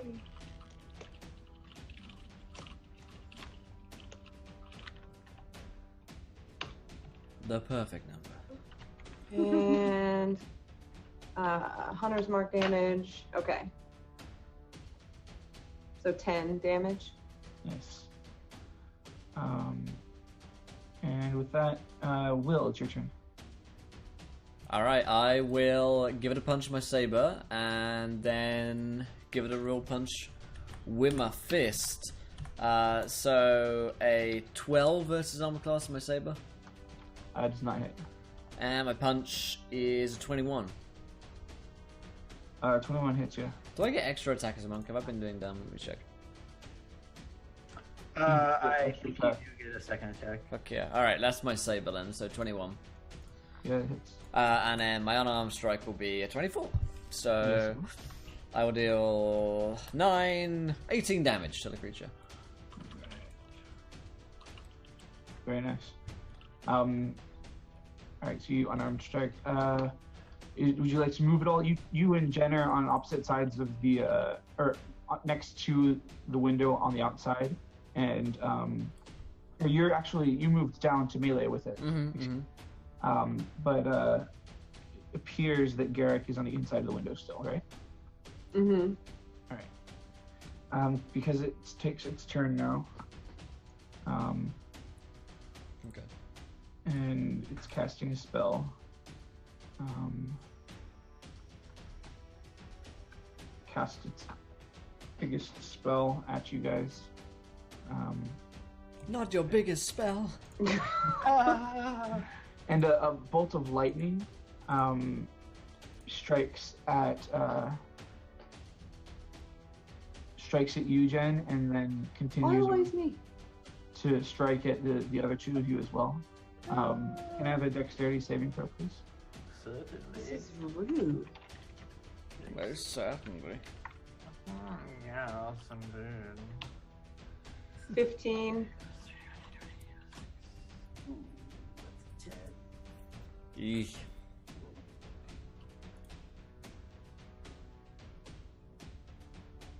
Fifteen and 10. I feel like I'm about to take some damage, y'all. Yeah. We were going well. We've been going well so It far. was happening. Did Yeah. you make a save, Will? Oh, you wanted me to make one too? Sorry, I'm usually better than everyone else, so I don't get to roll. What's the type of roll I'm doing? Dexterity Dex. saving throw. Dexterity saving throw, sure thing, is a 6. 9. Unprofessional. Oh. Big deal, streamer. You all you, take Phil. 36 damage. Jesus, Phil. I'm down. I'm not dead, but I'm getting there. Every time. I rolled 1 on my hit point level up, so Will, no, don't roll your hit points. Guys, I like to have fun. guys, that's like, you can roll your stats. This is homebrew. You can roll your character information. You don't tell me Don't how roll I your play, hit points. Phil. You don't tell me Because how I play. Then one attack of chain lightning will kill you at level 6. And I've been taking like 1 HP less than max each level. you guys you should be taking 1 over average, which is what it says in the PHP. It's balanced that way. I don't read the PHP. I don't know No how one, to no one balance. reads the PHP, Phil. PHP is a lie. Alright. Who's still up? I'm I've still got- up right now. You said Alright. it was 33? 36. 36. Okay, was it like a trap or did it cast the spell? It casts a spell. Can I use my uncanny dodge reaction to half the damage?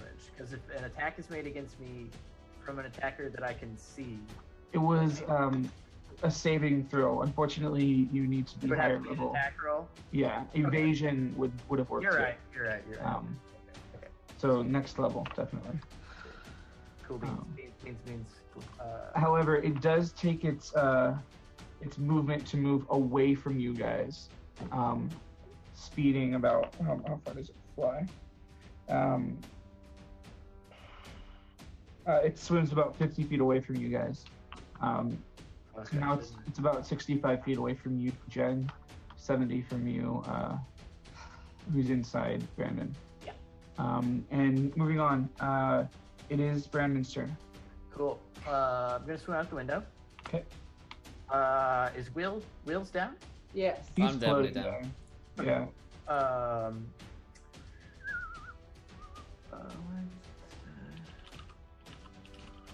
This is why we never win any combats. This is the worst. I was wondering. I'm good at this. Our I Our know, heels is but kills literally people. me with a box of Band-Aids, you know? Like, hold on, guys. Well, I still have that necklace, so I'd like to swim to Elysium, Okay. and I would like to put the periapt of wound closure onto his neck. So the periapt of wound closure requires attunement, and you are attuned to it. So you can't just revive him with it. Well, this is the worst. Okay, never mind. I'm gonna swim out of the window regardless. Can I see the thing now? Yes, you can.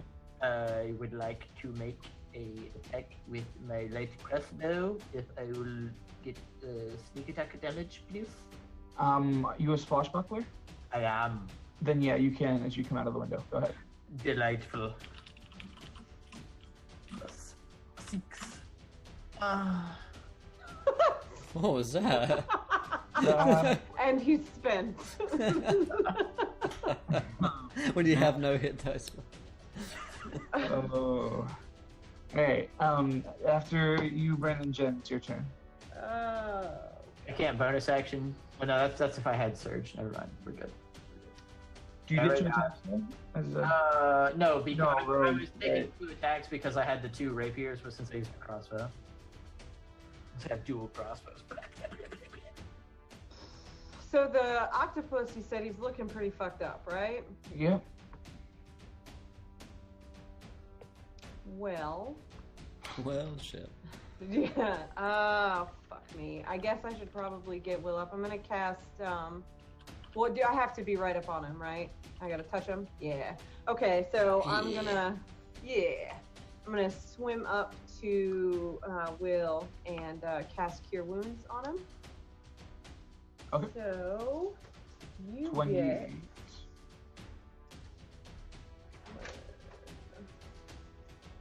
It's the D8 plus my wisdom, right? Yep. Yeah. All right. Then I'll take 40 damage. Oh God. This is what happens every fucking time. All right. We You- need to- you we heal need to for not 4, stand Will. next to You're- each You're other. welcome. You Yay! Thank you. got 4. All right, and Will, it's your turn. Hey, perfect timing. There you see, bitch! And I'm gonna slap at it with my my Saberino for. You can't get to it. Oh my god, I died. Yeah, you're swimming, so you can get, you can get like 20 feet towards it, but it's still a good 30 feet away from you. So is it running away? Yeah, it swam away from you. That's Okay, I will. In that case, I will throw my darts at it. There. I will still attack it. Get fucked. Mike Pro, heal Elysium twice, crit fail for the creature. Thank you, Mike. Oh shit, it's running away. So I'm gonna roll. So I heal for 9. So now I'm on 13. That's good. Creature has a critical fail, and I'm gonna attack on a 14 and a 20 with my darts. 21 hit. 180 her. Mental image for this is ridiculous. I know, he gets back up and just fucking gets darts out. 6 damage. Is it dead? Is it dead? Is it dead? Is it No, dead? it's not. Did we win? Did we win? Did we win? Not yet. After Will, is there anything else you'd like to do? I guess I'll start swimming towards it, but I won't be able to catch up. I say, come back here and fight me! Yeah. Okay. Dolores gonna be cooking up octopus tonight.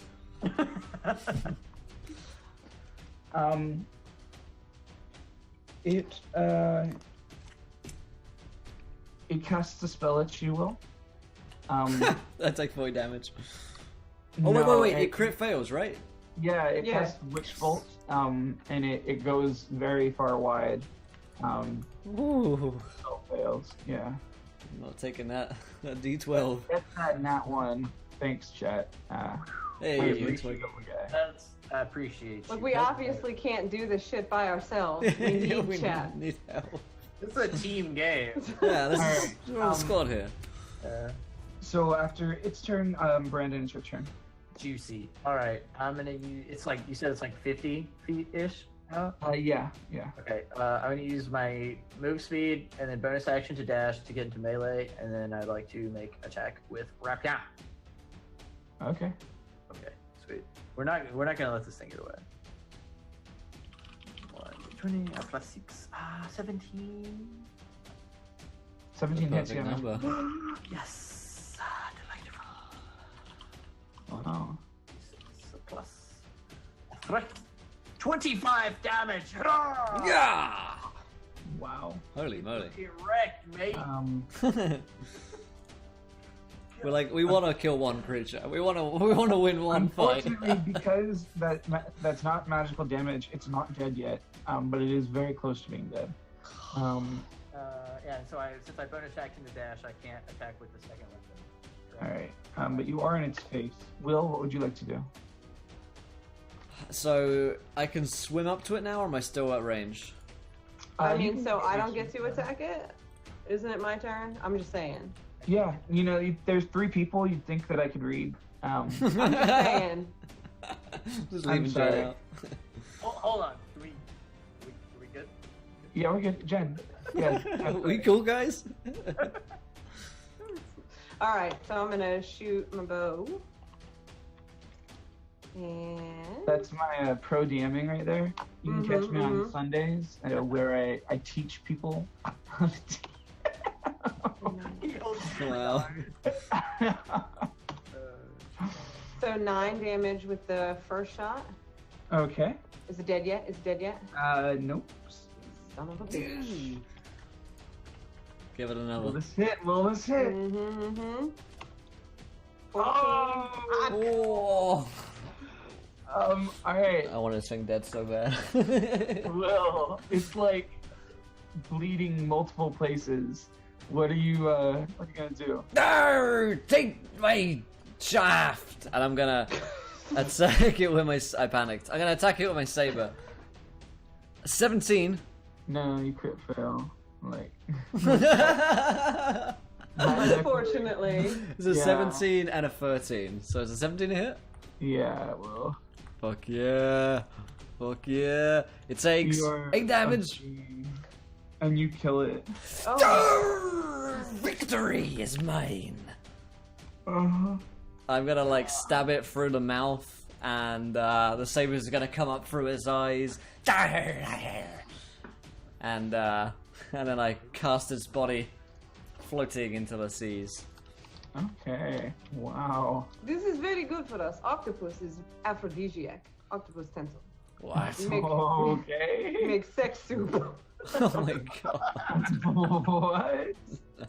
Who needs that? What even? You learn something new every day, boy. All right. Guys, we won a fight. We did it. Bigger celebration. We here. killed a thing on our own. Basically. Alright. With chat. I say, Talora, carve this beast up for dinner. Yeah, and also because I'm in my favorite terrain, I get like extra octopus because I can forage for more stuff. Extra You plus. can. That's true. You get plenty of octopus. You're able to take just like. Okay, so technically this isn't an octopus, but you're able to get just the tentacles, which just. I feel cheated. It's like You when you order should. something, but you get the wrong thing. Yeah. I also take my trident back. Yes. Yes. Of course. Yeah. Well, the You right have- is dead. Very good hole. You have the what do you call it? The box, the Mhm. chest, that sort of Yeah, what's in the chest? padlock on it. Yeah. Does our rogue want to try and disarm that? Yeah, the rogue, right? Yeah, the rogue. Do you? Yeah. So, hold on. I buckle swashes, okay? I don't have thieves. Well, I You don't have swashbuckles. thieves' No, What's it's not wrong? like it's not a thing for swashbucklers. I have proficiency in navigator's tools. Use your buckles. No, your rogue, base rogue gets the thieves' tools. Just take them, goddammit. Just say take yes. the thieves' tools. You want to slide a hand? Sure, man. Give me a sleight of hand. This is the one time the rules are going in our favor. now And roll. he wants to be like, nah. Now roll a DC 20 Wisdom save. You take 40 damage. Sweet. Let me roll it. Oh no. Okay. All right. That's your 12. Well, your sleight of hand fails. Do you want to roll a thieves' tools now? Can we please? I thought no. My understanding is that using thieves' tools is sleight of hand. Oh, it's dex plus proficiency. Oh, so I guess it's the same. Go ahead and roll one more time though, since yeah. I'm not done with it. Give it another go. There we go. Nice. Nicely done. You are able to open it up, and you find this like heavy circular rune in it that essentially has like a mushroom cloud on it. It's explosive. And you also find a potion in there. Ooh, a juice. Yeah. Do I know what this potion is, or is it a It is unmarked. Okay. Unmarked potion. What color is it? We got a cool little room. Actually, it is red. Okay. A red potion. Yeah, it's like the liquid inside is red, and then the red coloring sort of shrinks into a little ball in the center of the liquid, which is now clear, and then it expands back out, and it's kind of weird. Yeah. Interesting. Okay, well, unmarked potion red and cool little rune. Yes, the rune which you were tasked to retrieve.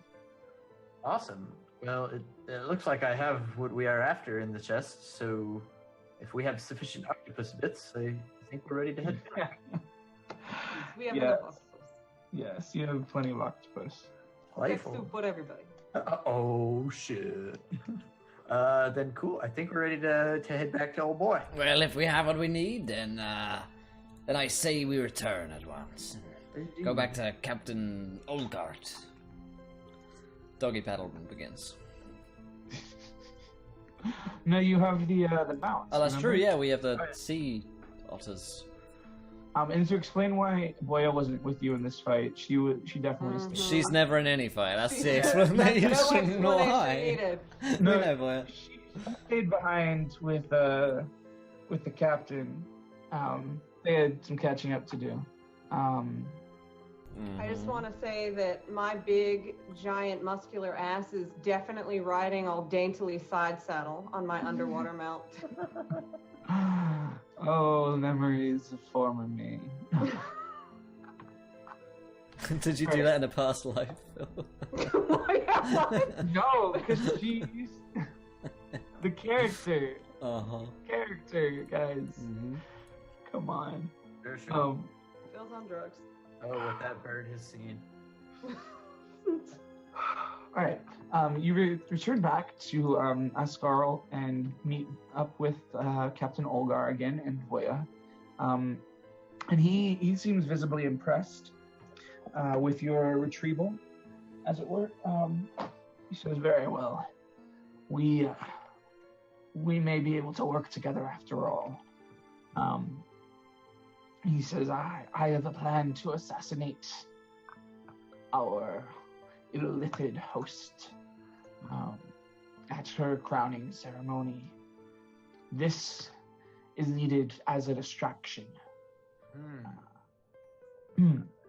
I can say the command word as soon as I've taken the shot, and so long as you've planted it appropriately, no one shall be harmed but her. Awesome. We should be more than capable of planting this rune for you. Well, I'm sure such a task seems simple on face value, but I need you to go deep beneath the city into the underground ruins and plant it beneath the palace. Ooh. Is there some sort of tunnel system, or I'm assuming there's a way into this underground? Yes, of course. and he takes out a map of the surrounding area. It has terrain markings and whatnot. And on the backside, he flips it over, and it's underground caves that are shown. It's not completed. Like it's good to good map making, but it's not like there are places where it sort of just fades out. Okay. Do we know if anything resides under there? What are we going to go up against? Many dangerous creatures. I have not been down in many years. And this will blow up the creature at the ceremony. No. This will create the distraction. It should blow up an uninhabited part of the Palace thing. Palace. Thank you. And I will take the shot at Vestris. And where would you take this shot from? From just outside the crowd that will gather for her ceremony. And no disrespect, you have confidence in your ability to land the shot? Yeah? He has a hand crossbow at his side attached to like his belt. He in one fell swoop.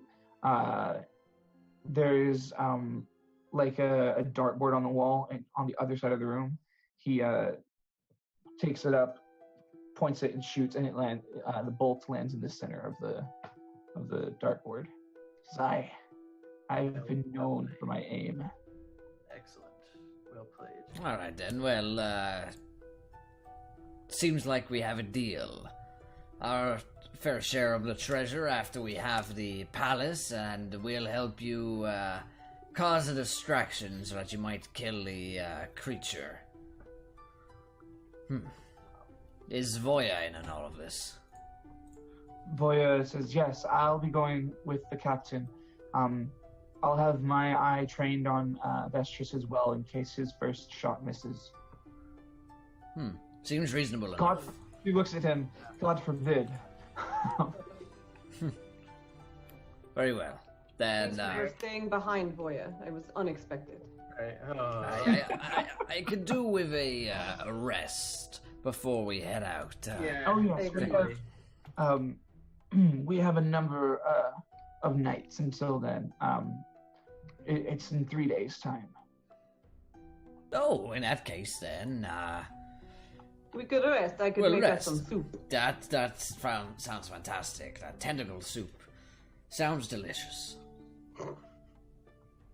Yeah, cook us up something juicy. Yes, you are able to make a meal fit for a king with your luxurious Morkoth. Is it like do the tentacles still like move in the soup? A little bit. Yeah. Yeah. And then when For they get sure. in your mouth, they move a lot. Ugh. Yeah. It's a little difficult on the way down, but delicious ones. Takes a little while for aphrodisiac to kick in, but it works. If you say so. I was really just hungry. So what are you guys doing while you pass the time? So I'm gonna talk to the other, like if there are any other rebels around in the place that we're staying at. Then I'll chat to those guys and learn about their stories and tell them any of our own tall tales about why we're here and what we're doing. Absolutely, they've all heard of you, but you only ever engage with one or two as they drop off and pick up materials from the captain. But one of them is a sea elf with one arm, and he shares with you the tale of how he saved an entire village on the island from Vestris's grasp. And they've seen freedom since, all in his wake. Good. Well, I'm glad to hear that there are some left fighting against these creatures to keep our seas safe. For as a pirate, I respect the ocean. And you should fear it too, he says, and disappears off into the wind. The waves. The wind wave. Not the wind, the wave. What about the Garrick and Talora? I have proficiency in playing cards. Can I just like play some cards? Yes, would you like to play cards with you, solitaire? What's solitaire? That sounds fun. I like solitaire. That sounds like a great way to pass a few days. Yep. All right. No check needed. Oh, Laura. What are you up to over the next couple of days? I'm definitely looking through my super cool new recipe book, trying to figure out what ingredients with the pictures. Yeah, trying to figure out. Every now and then I'll go over to Garrick. What does this say? What is this? I'm sure he's plenty annoyed trying to get his card game going. Sorry. I was. What? What'd you say? I need to know what this word is here in my recipe book. I can't read it. Give me my glasses. Where are they? Yes, okay. What do I read?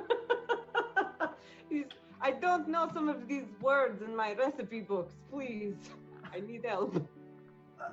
It's spaghetti and meatballs. You should know this one. Oh man. Yeah. So that's how we pass. Okay. Nice. You make all the delicacies. Pasta, not potatoes. Damn it. All right. And on the day of, you set off into the underground. There's a tunnel that begins on the outskirts of town and heads in toward toward the palace. I'm really bad. That word escapes me all the time. Palace. Anyways, It's a tough one. That's right. Write it down. A survival check as you brave the darkness of these tunnels. All right, survival. Let's see if I'm gonna get that. 4, not so bad. Doo-doo. That is a nat 20. I'm surviving Wow. all of the palaces. This is hacks for sure. There's no way. I paid up for all 20. All right, you guys as a group are able to make your way without issue, and there are sort of a line of pillars underneath where the palace is supposed to be. You find them with ease, and you. I should have mentioned you received from Captain Olgar a stone, a sending stone, with which you can communicate with him using an action. And you let him know that you're in place. He says simply to wait, that people are gathering in the courtyard outside now. Things begin to happen at a quicker pace. He says, all right, plant a device. Simply attach it with rope to one of the pillars, and the explosion should take care of the rest. Then get yourselves out of there. And I imagine you do so. However, on your way out, you are confronted by 3 gargoyles standing unmoving in the path you were supposed to take. Oh dear. This is unexpected. So- I don't remember these being here. That does not bode well. So there are 3 statues. Are they humanoid or are they full-on like creepy creature gargoyles? They're like they're gargoyles as you might see them on the ramparts of a castle, but they're made out of that sort of light clear crystal hardened sand material. So they're very creaturey. They're currently inanimate, right? Yes. We try to just move them? They look very heavy, but you're welcome to try. Is it possible to swim past them? No, they're blocking most of the hallway. Yeah, so we can't. There's no way to swim over either. We can't go under them. We can't go over them. Well, let's try pushing them. Yeah. Okay. Let's give it a shove. So you get to the first one, and the one in the center, I imagine. Is this Talora who's doing the shoving? She is the strongest. Yeah. Yeah, we'll I'm give it shoving. all a go though. Yeah. All right. Go ahead and give me an athletics check. Athletics. 5. All right. I can do this. No, I can't. How's a 15 do for you?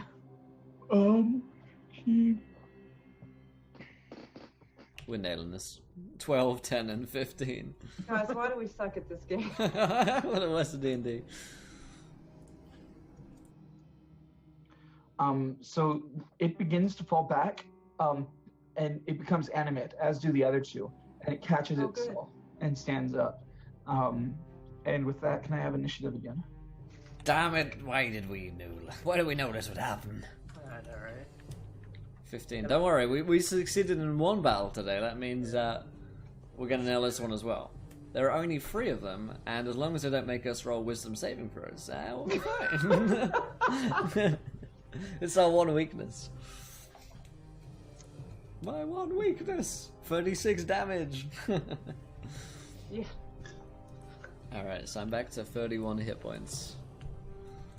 Yeah. Jen, it's going to be your turn first. Are they? I mean, I know they're moving, but are they being all vicious? Are they just kind of fucking?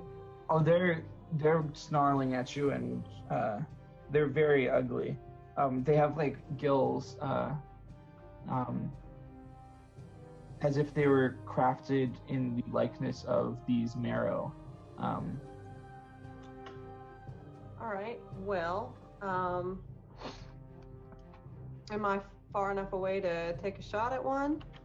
Oh no, you're right. Next Right to up on it. Yeah, that's right, because we were Push one fucking up. pushing them. So I'll pull out my longsword and try to. Never pull out. God Really? damn it, Brandon. No one likes you. 21. A 21 will hit. Yep. And I forgot to cast Hunter's Mark, so awesome.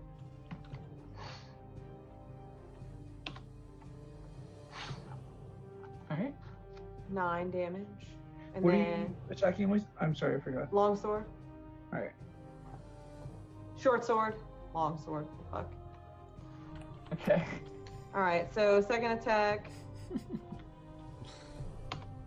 6. All right. Nice. And I'd like to back up. Can you roll to hit for the second attack as well? Oh yeah. Did yeah, I yeah. not? No, you need a d20 for the second one. Oh, right. I just. I should have hit. No, I it. just, You- I it's just I'm the best. automatically- I'm gonna I hit just anyway. It's cool. Fuck 'em.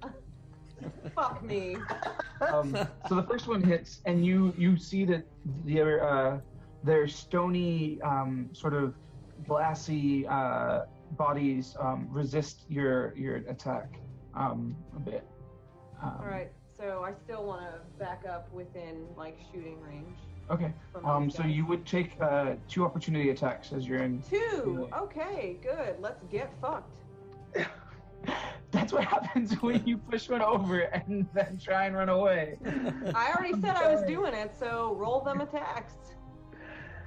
Okay, so here's the thing. When I alert you to how many attacks you take, you can choose not to make that movement. Would you like to not make that I movement? like that he's guiding me. Yeah, okay, I'll just stay here. Thank you, senpai. Well, you sounded so committed, and I wanted to make sure the movement was not necessary. I'll stay. I'll stay. All right. Excellent. After Jen, it is the gargoyles' turns. I'm gonna And get fucked anyway. one of them is going to attack you Mm-hmm. with its fists. Oh, damn and it. It will hit. Why don't you have shit rolls in this roll 20? I do, kind of, All right. sometimes. That is a vicious lie. Phil just rolls 10 dice to make sure that some of them are good. Hey, Oh, that was 10d6 attack! That was one chain lightning. All right, so 4 damage. 4 damage, yeah. Got it. Awesome. And then one of them is going to attack you, Will. Yep. Does a 15 hit? 15's a miss. Looking for a 17. And the third one will attack, you, Garrick. Oh. And we'll miss. Ah. Alright. God. Oh. I know how to play these guys. They have multi-attack. Those were its fists, which they missed most of them, but they do try and bite at you guys as well. So one attack at each in order. This is at Talora. Nope. 13. All right. And at who's next? Will. Nope. Heyo. And then Brendan. Why don't you have shit rolls? I had to jinx you, damn it. All right. After that happens, Will, it's your turn. You guys remember you're in a haste to get away, because you've told them that you already planted the device, and they as soon as they take the shot, they're going to say the command word, which will cause the explosion, and you're still within the blast radius. So we need to get out of here. So when they're like statuesque, my envisioning, and you tell me if I'm wrong, is that there's like a block that they rest on, and then once they become animate, that they're like just kind of moving around doing their thing. Like in terms of like how obstructed the passageway is now. These guys are like 3 10-foot creatures in a 15-foot hallway, just brawling with you guys. So essentially, they're very big creatures in a not so big hallway. Gotcha. So that's why it's hearts. obstructed. Yeah. Okay, so they're obstructed. I can't get past them currently. Not with Without them taking- like in a line as they are. Okay, so we need to break through It's closer one. to 20 feet of hallway. Okay, You're not So- like squished in, but it's blocked. so we're gonna have to take one of these down to get through. So I say, focus fire on one of them. Now, have any of them taken damage so far? Which one have we attacked? Yeah, the one in the middle has. Yeah. Okay, so let's focus on this one, and I'm just gonna try and wail on it with my saber, because I mean, I haven't really got anything else that's gonna work too well against rock hard stone. I roll a 20. Nice, that hits here. Second attack is an @1. Fuck me, and my unarmed strike is 13. So I get Right, 13. 13 will not hit. So it takes 8 damage as I kind of clang off the stone and try and make a chip in the gargoyle. All right. You can tell that it resisted the non-magical damage. And with This is that, the problem with not having any spellcasts. Brandon, it's your turn. Brandon's face. Me too. Same. We're going to make an attack with the rapier at the one in the middle. Yeah. 23, yeah. Yeah, well. I will provide you with a total of 19 damage. Baby. An attack with the second rapier. Okay. Does a 16 hit? Yes, it will. Delightful. And we will get 5 more damage. Okay. Well, with that nailed it. noise, Fin turn. Jen, Talora, it's your turn. All right, so I'm gonna cast Hunter's Mark on the one in the middle that Yes. we're currently attacking. I remember. All right, and then I am going to smack it with my sword. Maybe does 15 hit? 15 does hit, yes. Magic number. There we go. Okay, so for 5, and then so There we 9 damage for the first one. And then 4 of I'm that's trying to hit it magical. again. Right, exactly. Let's make Phil do more math. 13 does not hit, so fuck me on the second hit. Yeah, still did some damage. It's not magical. Oh, fuck me. Okay. Hunter's Mark is just an extra 1d6 damage whenever you No hit with type. a weapon. It's magical. It's just not in there. It's a misprint. Definitely. I'm on board. And yet, what was the next attack? It missed. Okay. Is that the end of your turn, or would you like to do anything movement? No, I'm good. Okay. The one in the middle will make the attack against the swashbuckler who just decimated it. First attack will crit. Fuck.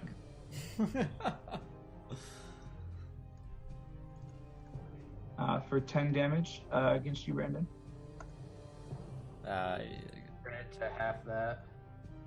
Yes, that's right. Oh yeah, dude. Do the thing. So you can. That's your reaction, though, just to be clear.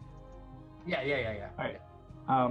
But crit is the time to use it. Yeah. All right. And it's going to bite at you as well and miss. The one on the left is attacking you, Will. Come at me.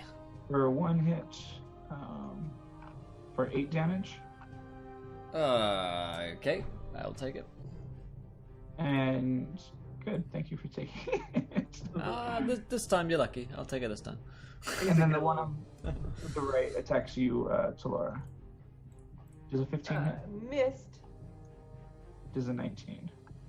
Yes. So you take 8 damage as well. All right. And that's their turn. Will, what would you like to do? I'm gonna continue to wail on the middle one, slap with my saber a couple of times. A 9 and a 10, and my unarmed strike is a 24. There it is. I deal 6 damage. Har! Nailed it! Real good, guys. Why are we so Looking bad? pretty beat up. In any case, Where's our 8-year-old barbarian when we need her? I know, right? yeah. Blame Jen, Anna. It's your turn. Okay, cool. We're gonna rinse repeat what we did last time. We go for the first rapier. Oh, it's an 11. Let's see. I don't like that. That's strange. I like to Yeah. imagine these are Brandon's actual fight noises. They are. Has anything changed positionally, or is it like, are we just like Roman phalanx, just line to line with these guys? I mean, you guys are sort of all slamming in close quarters with the middle one, and the other two are just beating on the sides as they can. So Okay. they sort of collapsed on you, but Riddle me this. May I bonus action position engage and like slip to the other side of the line that I'm like beyond them, past them? does a swashbuckler? So you could. I'm gonna say that your 2 attacks would make it so you only take 1 opportunity attack if you wanted to not. Okay, which one would make an opportunity attack? The one on the right. So that one would be able to. The middle one can't opportunity me. No, because as a swashbuckler, you attacked it, so you can move away, right? No. So as a rogue, as cunning action, I can bonus action to disengage. But as a swashbuckler, if I melee attack a target, that target can't make an opportunity attack against me for the rest of my turn. Right. I'm pretending like your 2 attacks, since they both missed, were at 2 different targets. So those 2 targets can't attack you. Oh, you're a doll. Okay, let's proceed. And that's why the right one can still attack you, though. Right. Yeah, I follow. Okay, juicy. Yeah, let's do that if we can. All right. So you're moving past. It will miss with its opportunity attack. And how far are you moving forward? Just like right behind it. I don't want to like leave them in the dust. Just like behind. Right. So you're like 10 feet. The other side of them. Yeah. Right. All right. That will complete my turn. And Jen, what would you like to do? Okay, so is there any way, if these guys couldn't see in front of them, for us to maybe swim like between their legs or something? If they couldn't see you, it'd be more likely you could get through. But So as it is, they have a pretty good grasp of where you guys are. okay, so I'm gonna try. Invisibility ring, yeah? No, I'm gonna try to cast shape water and turn the water in front of them completely black, so they can't see anything in front of them. Because it's like I think it's like a 5-foot cube. Okay. And then, so make it so they can't see us, so that we can maybe swim like between their legs or something to get the fuck out of there. Okay. Can you press this? Oh, you don't have it loaded in Roll20, huh? All right. So with a 5-foot cube of water, you could definitely blind one of them, but not all 3 of them.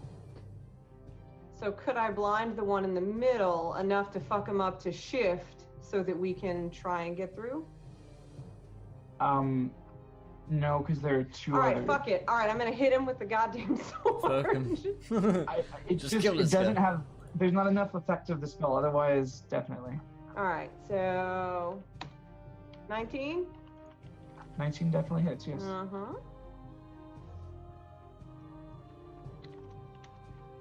5 damage plus my hunter's mark is 8 damage in total. All right. Nice. And then next hit, fuck. All right. Okay. It is their turn. You didn't blind that one, so it's going to make it. No, because the biggest, baddest one just slipped by. The one in the middle turns around, and moves towards Brandon, chasing him. You guys can take opportunity attacks as it moves away. Yeah, that's right. All right. Wow. Fuck. So I'm close, helpful, Will. guys. I'm helping. I dealt 5 damage to it. All right. So close to that crit, baby. Come back here, you. But it does make it to you, Brandon, Okay. and it's going to attack you twice. It can try. It can fail. And then the one on the left is going to attack you, Will. For 1 hit. Ow. For 3 damage. Well, that's not bad. And the one on the right will attack you, Jen. Miss. Yes, it will. All right. That was their turns. Yeah. And Will, it is your turn. So there is this opening now where the one chased after Brendan. How many attacks of opportunity do I take if I slip through that? You would take 1. Fuck him. Let's do it. Yeah. Worth. Let's get behind, It missed. Hey! Arr! And I'm gonna chase following Garrick, I guess. So I move for a speed of 40, so I guess I can go pretty quick. Yeah, you can Okay. make it a ways. I didn't go Yeah. that far. If I can, just get up and away from them. How fast are these creatures? They seem to be moving through the water relatively easily, and seem pretty quick underwater. Can I attack from behind the guy who's chasing Garrick? Yeah, you can. Okay. We'll give him some swipes. Now 1. Fucking brilliant. Nice. 15. That's a hit. 15 hits, yeah. And then 12. So just 8 damage from behind. Dar! Nice. Take that. All right. I said take it. Okay. That's the end of my turn. And then after that, Brandon, your turn. Sweet. Juicy. Well, I want to leave Tora behind, so we're gonna make an attack on the one right by me. Yeah, go Yep. ahead. Plus 6, 21. That hits. 8 plus 3d6 plus 3. 23 more damage. That is juicy. Yeah, it is. That's enough to kill it. Actually, Boom. even with its resistances, it falls to the ground in front of you. Slay Queen. All right. Excellent. Yes. What else would you like to do? I'm going to be like, all right, let's get out of here. And then I'm going to use my movement speed and bonus action to dash and just like. All right. straight leave us behind. That's cool. That's cool. Jen, it is your turn. Okay, so I can get by now, yeah? Yeah. Okay, so I'm gonna swim by. I apologize. There's one that's in melee range with you still. That's fine. He can. He misses. He misses because he's a bitch. All right, so I am gonna also use my movement to get the heck up out of this cave. All right. So you guys are able to lose them in the tunnels. You have a map, and they sort of just wander around as instructed. And you make it out. What would you like to do? We need to keep going, and then when the message comes, it's strike time. So I guess we gotta keep swimming. Just keep swimming. Oh yeah, you make it to the tunnel on the outskirts of town where you came from. Okay. I feel like we do a cool guys don't look at explosions as we're swimming away. It just happens. I'm just like. So we're on the outskirts of town. Yep. And you have your sending stone to communicate with your allies, but no explosion has gone off, even though you've been out of the blast radius for some time. Yeah, I'm gonna use the sending stone. Hello, Red Leader. Come in. You receive no response. Anyone there? Over. He's making all the noises with his mouth. Oh my gosh. Go ahead. Yeah, I say I'm getting nothing. They're not picking up.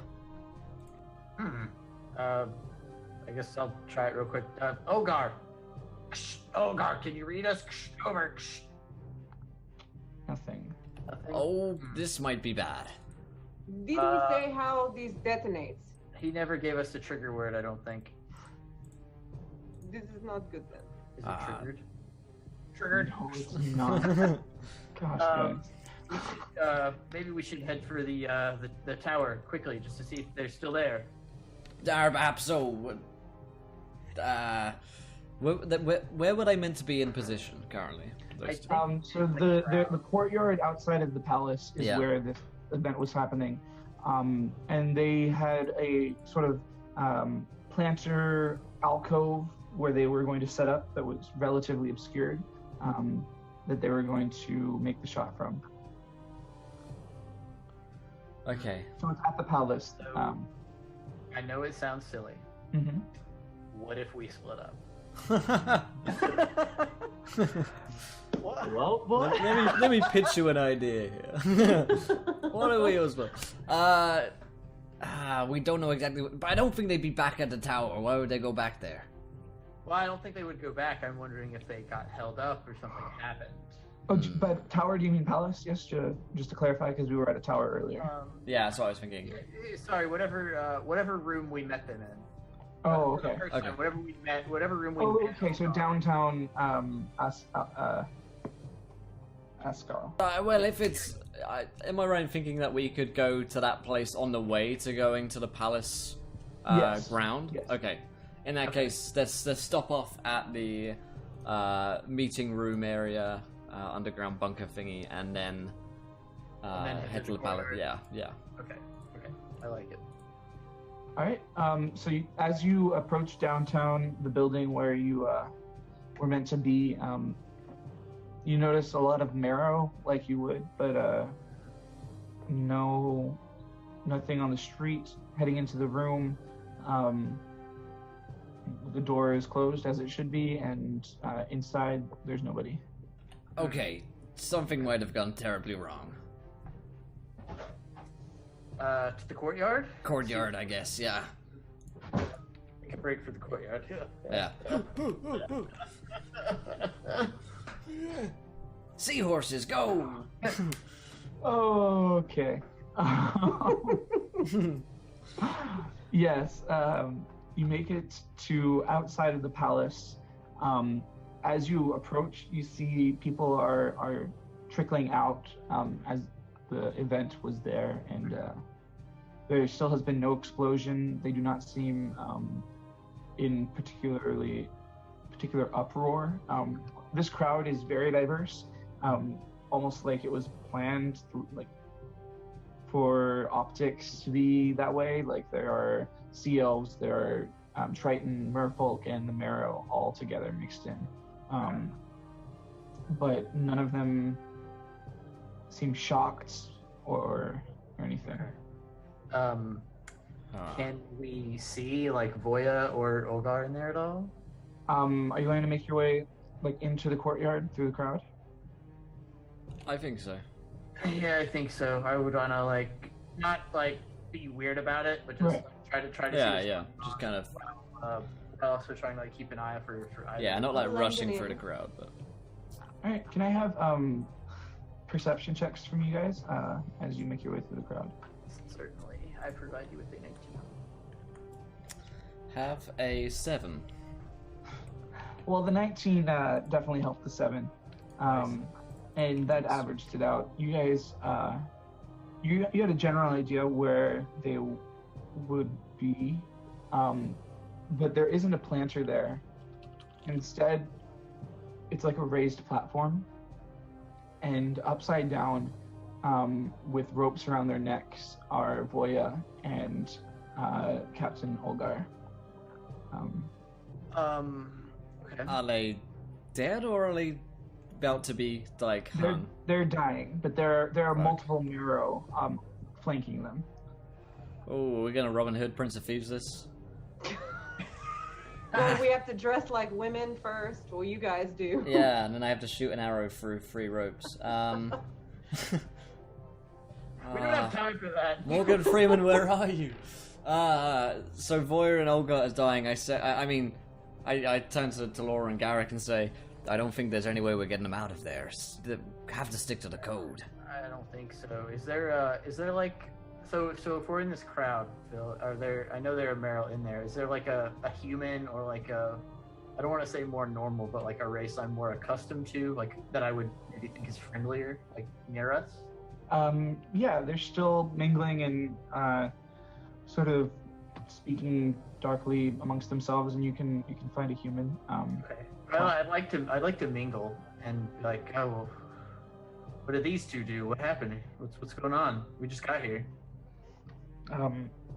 They said as the crown was placed on Vestras's head, she stood and pointed at them, and the platform raised, and they were revealed. They seemed to be harboring weapons, and they were hung on the spot. Oh, yes, bold move to go against the crown. No, thanks for your time. I'll just turn back. Well, it looks like they might have been compromised. In which case, they Quietly. yeah, they knew our names and that we were involved. As much as I miss Sea Hag, I think it's best if we stick to the code and not endanger our own lives any more than we already have. Right, there's any number of things. There could have been a mole in the operation. You never know. I think we probably ought to skitter out of here, though. I'm not sure what we can do about this illithid without some help. The resistance here in this city seems, well, I point towards the gallows hanging on a string, as it were. So, Really well. I was going to make a corruption joke, but that works just as well. thanks, man. So Well, perhaps we seek aid elsewhere. There are Right. many mer around here, and those who helped us are now dead or dying. Right, we could maybe reconvene with the fire giantess. Perhaps there's a. Aye, let her know what's going on, and maybe speak of that tree god of death thing again.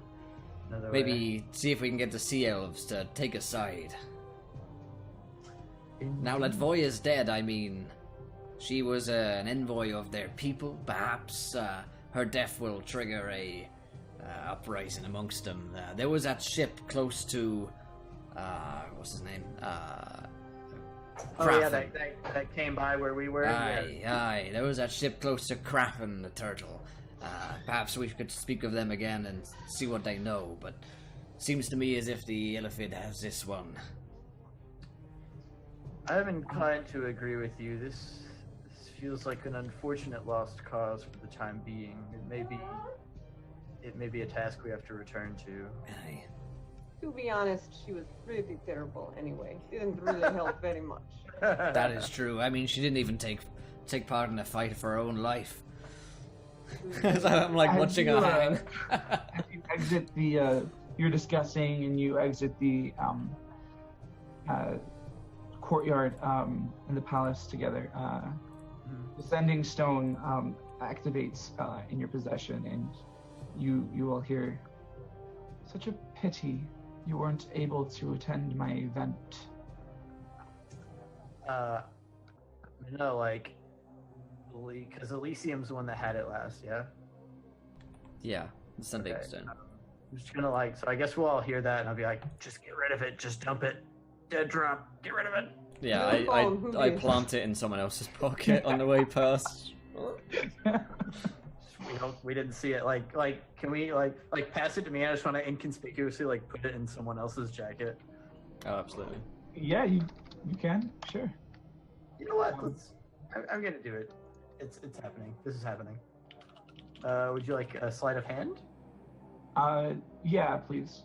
Did it seem like it was coming from the stone?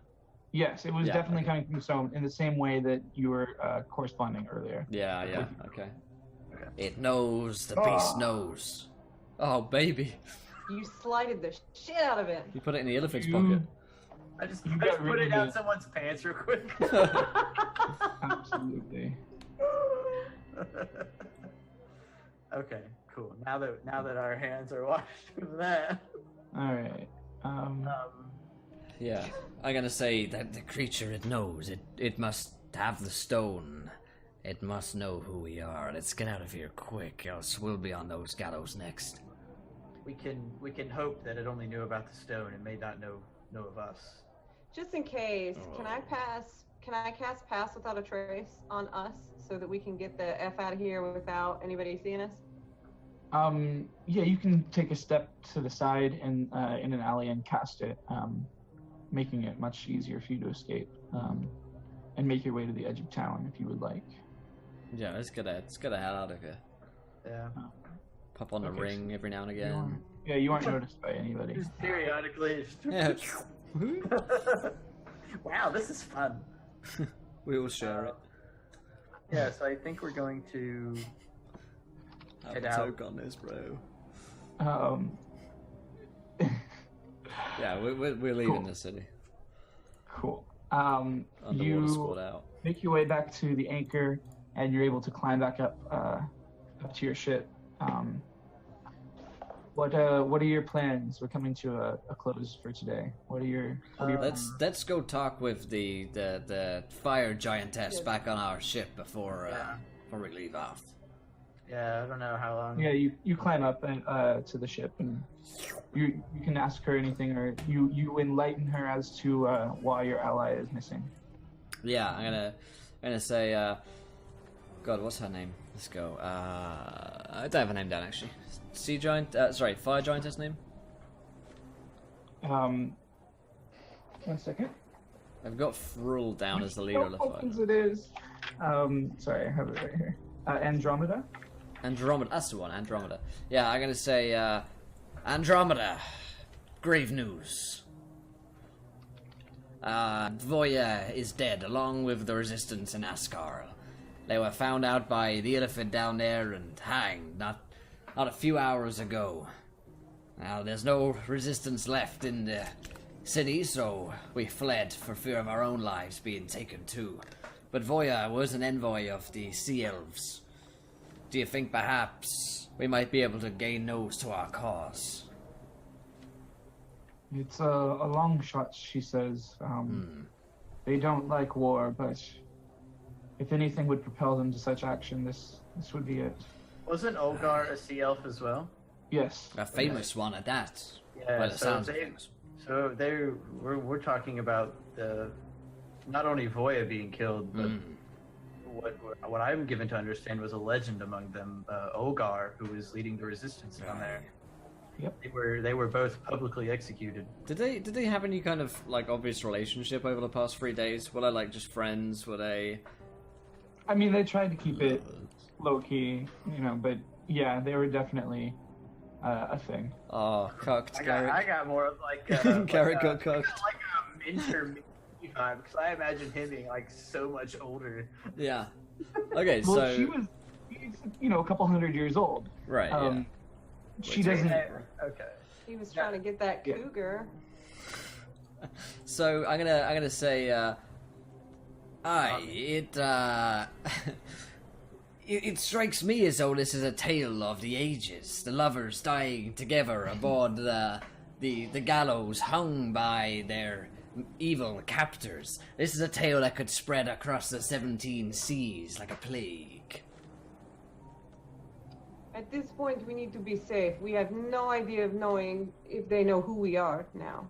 Aye, the Elephant, I suspect, might have an inkling as to who we are. If it knew the plans of Voya and Captain Olgart, then perhaps it knew of us as well. Like you say, Garrick, it might have been a mole, or maybe it just has the ability to read our minds. Either way, I think it's best we leave these waters and return to the Sea Elves to try and gain their aid. Indeed. I think that is the course we want to plot. We want to head towards the land of the Sea Elves. The land of the Sea Elves. Excellent. And the fire giantess Andromeda, she does mention that the rebels were probably outed by spies among their own. Such I figured. happenings were the case when the fire giants overtook the Dwarven Citadel. It was dwarves within their own ranks which made it possible, and the storm giants who tried to help, likewise, spies within their own ranks made it possible that the fire giants could overcome them. It is a such as the vicious work business. of yeah. Vicious business. Then we must watch whom we trust amongst our ship as well. Indeed, we must be. The four. Maybe no more interns. No more interns, for I certain. see. I must admit I feel somewhat better that Voyer is no longer with us. Never trusted her. It's true. I didn't trust her either. She was terrible. Well, in that case, let us set sail for the Sea Elves. Onwards, to glory! And Sea Elves. And we'll finish there. Huzzah! Huzzah! Well, that was a singularly excellent episode in which we managed to destroy... We killed something! We killed something without the help of any NPCs. It was great. We didn't have to have a giant turtle come crush it for us. We didn't have Voya assassin us. It was great. I only nerfed it incredibly. God damn it, Phil. There's only 3 of us. But man, that was a lot of fun. But yeah, we're going to dive into our next show here in just a few minutes' time. It's Dungeons & Dragons 5th edition, Tales from the Yawning Portal coming up in a few seconds' time, and we're playing through Sunless Citadel, episode 2. So stick around for that. We've got a fantastic guest joining us as well. But yeah, let's wrap it up. Let's go around to the cast and crew. Did we enjoy ourselves? Where can we find you guys online? And if you guys enjoyed tonight's episode, please do let us know in chat. We've got Anna joining us back next week, and we should have some guests joining us as well, so we should be a stronger underwater squad next week. But Phil, what do you think of tonight's episode, man? Oh, this was uniquely awesome. Truly enjoyable. And I enjoy it every week, but I liked the way this one played out.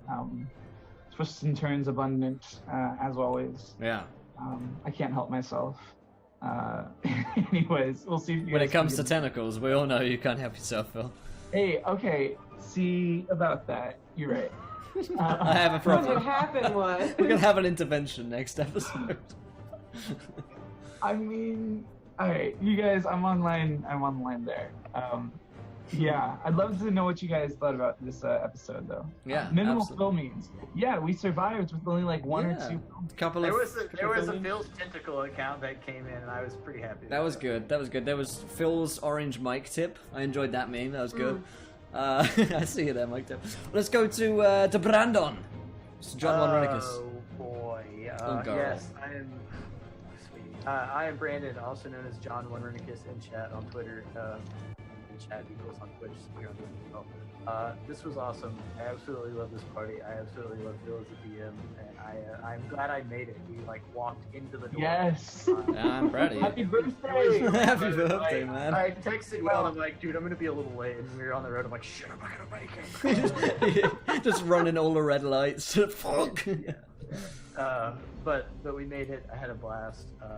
I'll be excited to have the full party again next week and make friends with some sea elves and probably more tentacles. Yeah, probably more tentacles. The Needs sea more elves. tentacles. The sea elves will have tentacles. Hello, sweetie, yourself. Yeah, I'm Jen. Hello, sweetie, on all social media, so you can definitely find me that way. And this was awesome. Phil is seriously, you're rocking it as a DM, and I feel like too much. I No, feel you like can't get through the guard. as this episode comes to a close, I feel like Talora would be on the bow of the ship holding her trident with Garrick behind her doing the I Can Fly scene from Titanic. I feel like that's definitely how this one ended. Like the shitty pan flute version. Hey, it's not shit. Fantastic. Well, we're going to head into our next show here, which is Tales from the Yawning Portal, Sunless Citadel. Ben Counter's joining us, as well as we've got a special guest, Kimmy, who will be on the show here in just a few moments' time. But thank you guys, crew of the Wayward Tides. We'll see you guys next week.